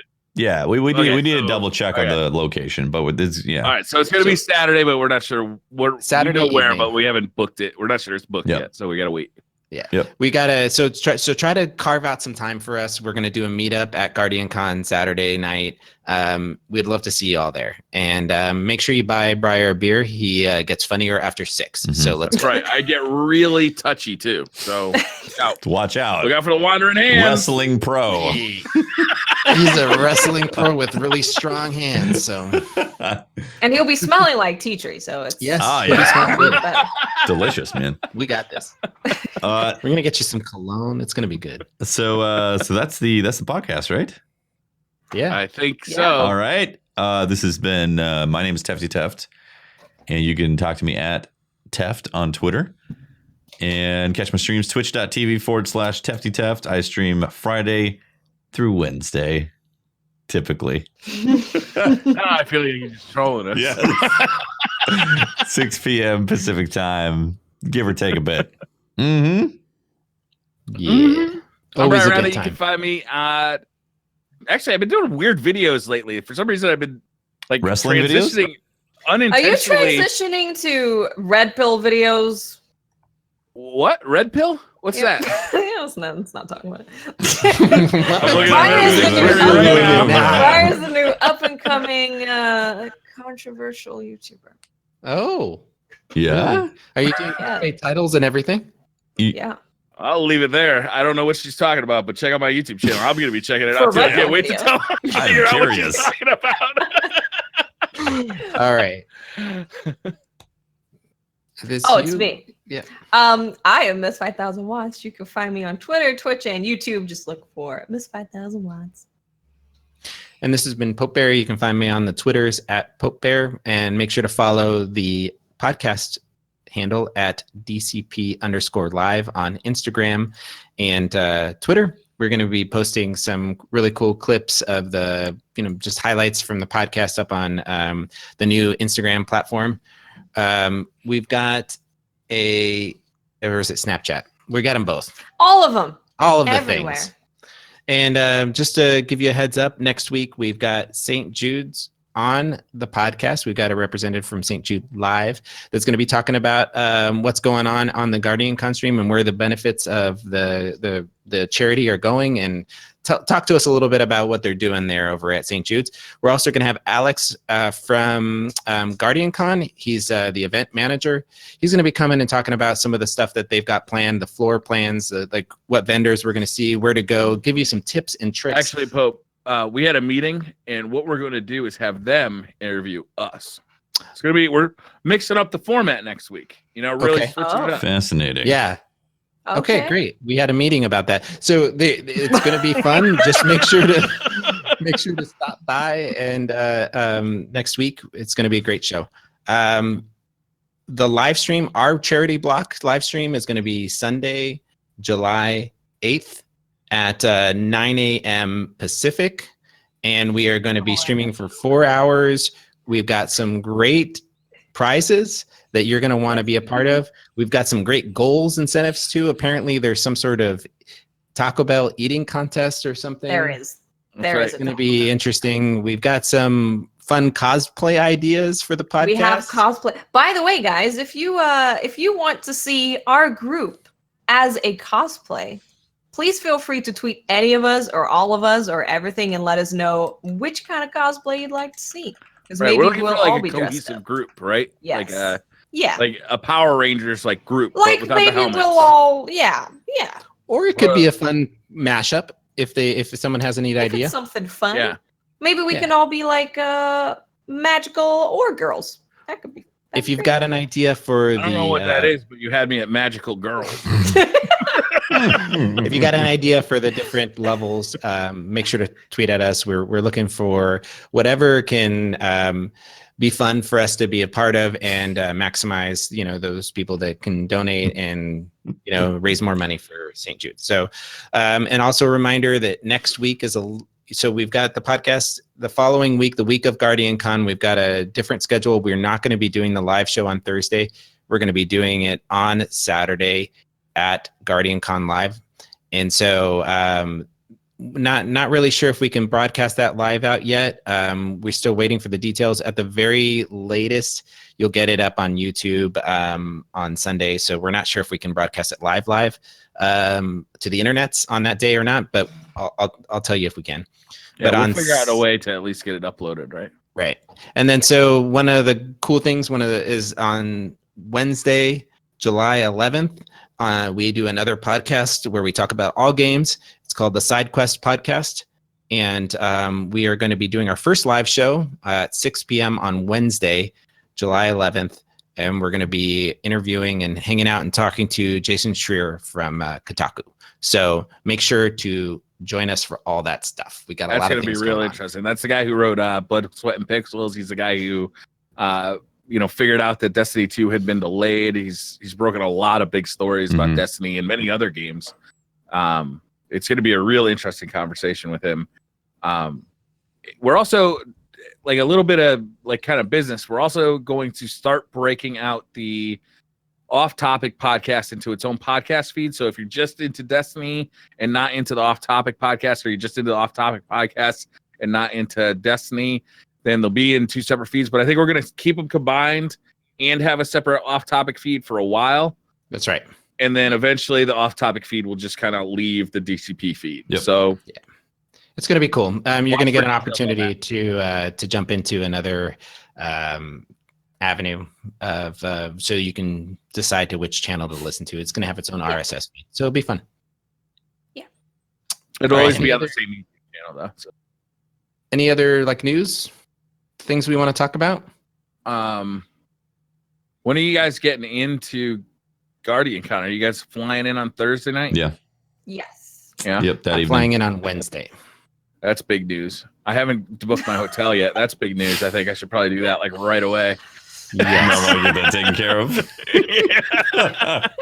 That's probably a big thing. Yeah. We're not that far away. Let me tell you guys, I ordered all the t-shirts. We have a limited edition t-shirt that is going up for Guardian Con that I'm going to be announcing. We're going to show pictures of it on Thursday, next Thursday when St. Jude's, when St. Jude's is on the podcast. But we've got the poster is complete and went to the printer. The t-shirt is complete and we're only selling a limited edition of those. We only have 200 of those. They're going to be only sold at Guardian Con, and it's going to have it's an event t-shirt. So make sure to, but the poster we are going to be selling online. So you're going to get a chance to get the poster through if you're not going to be able to go to Guardian Con.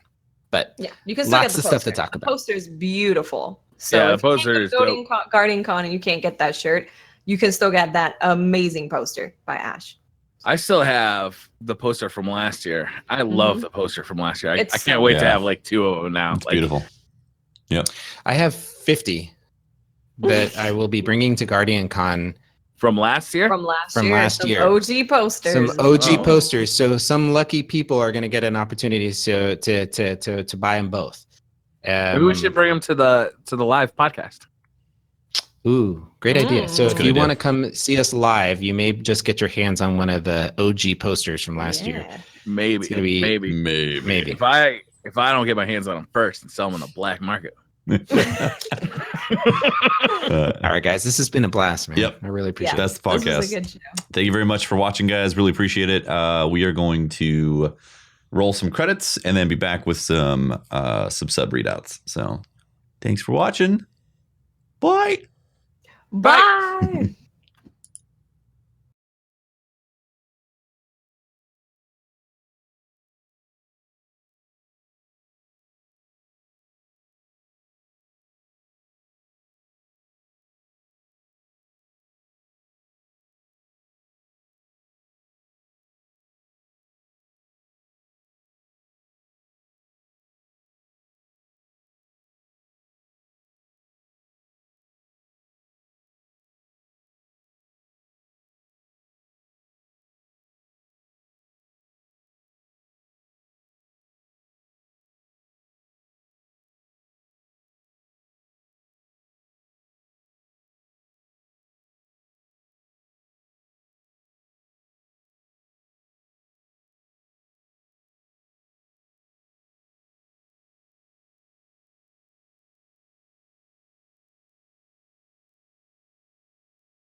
All right, we're back, guys.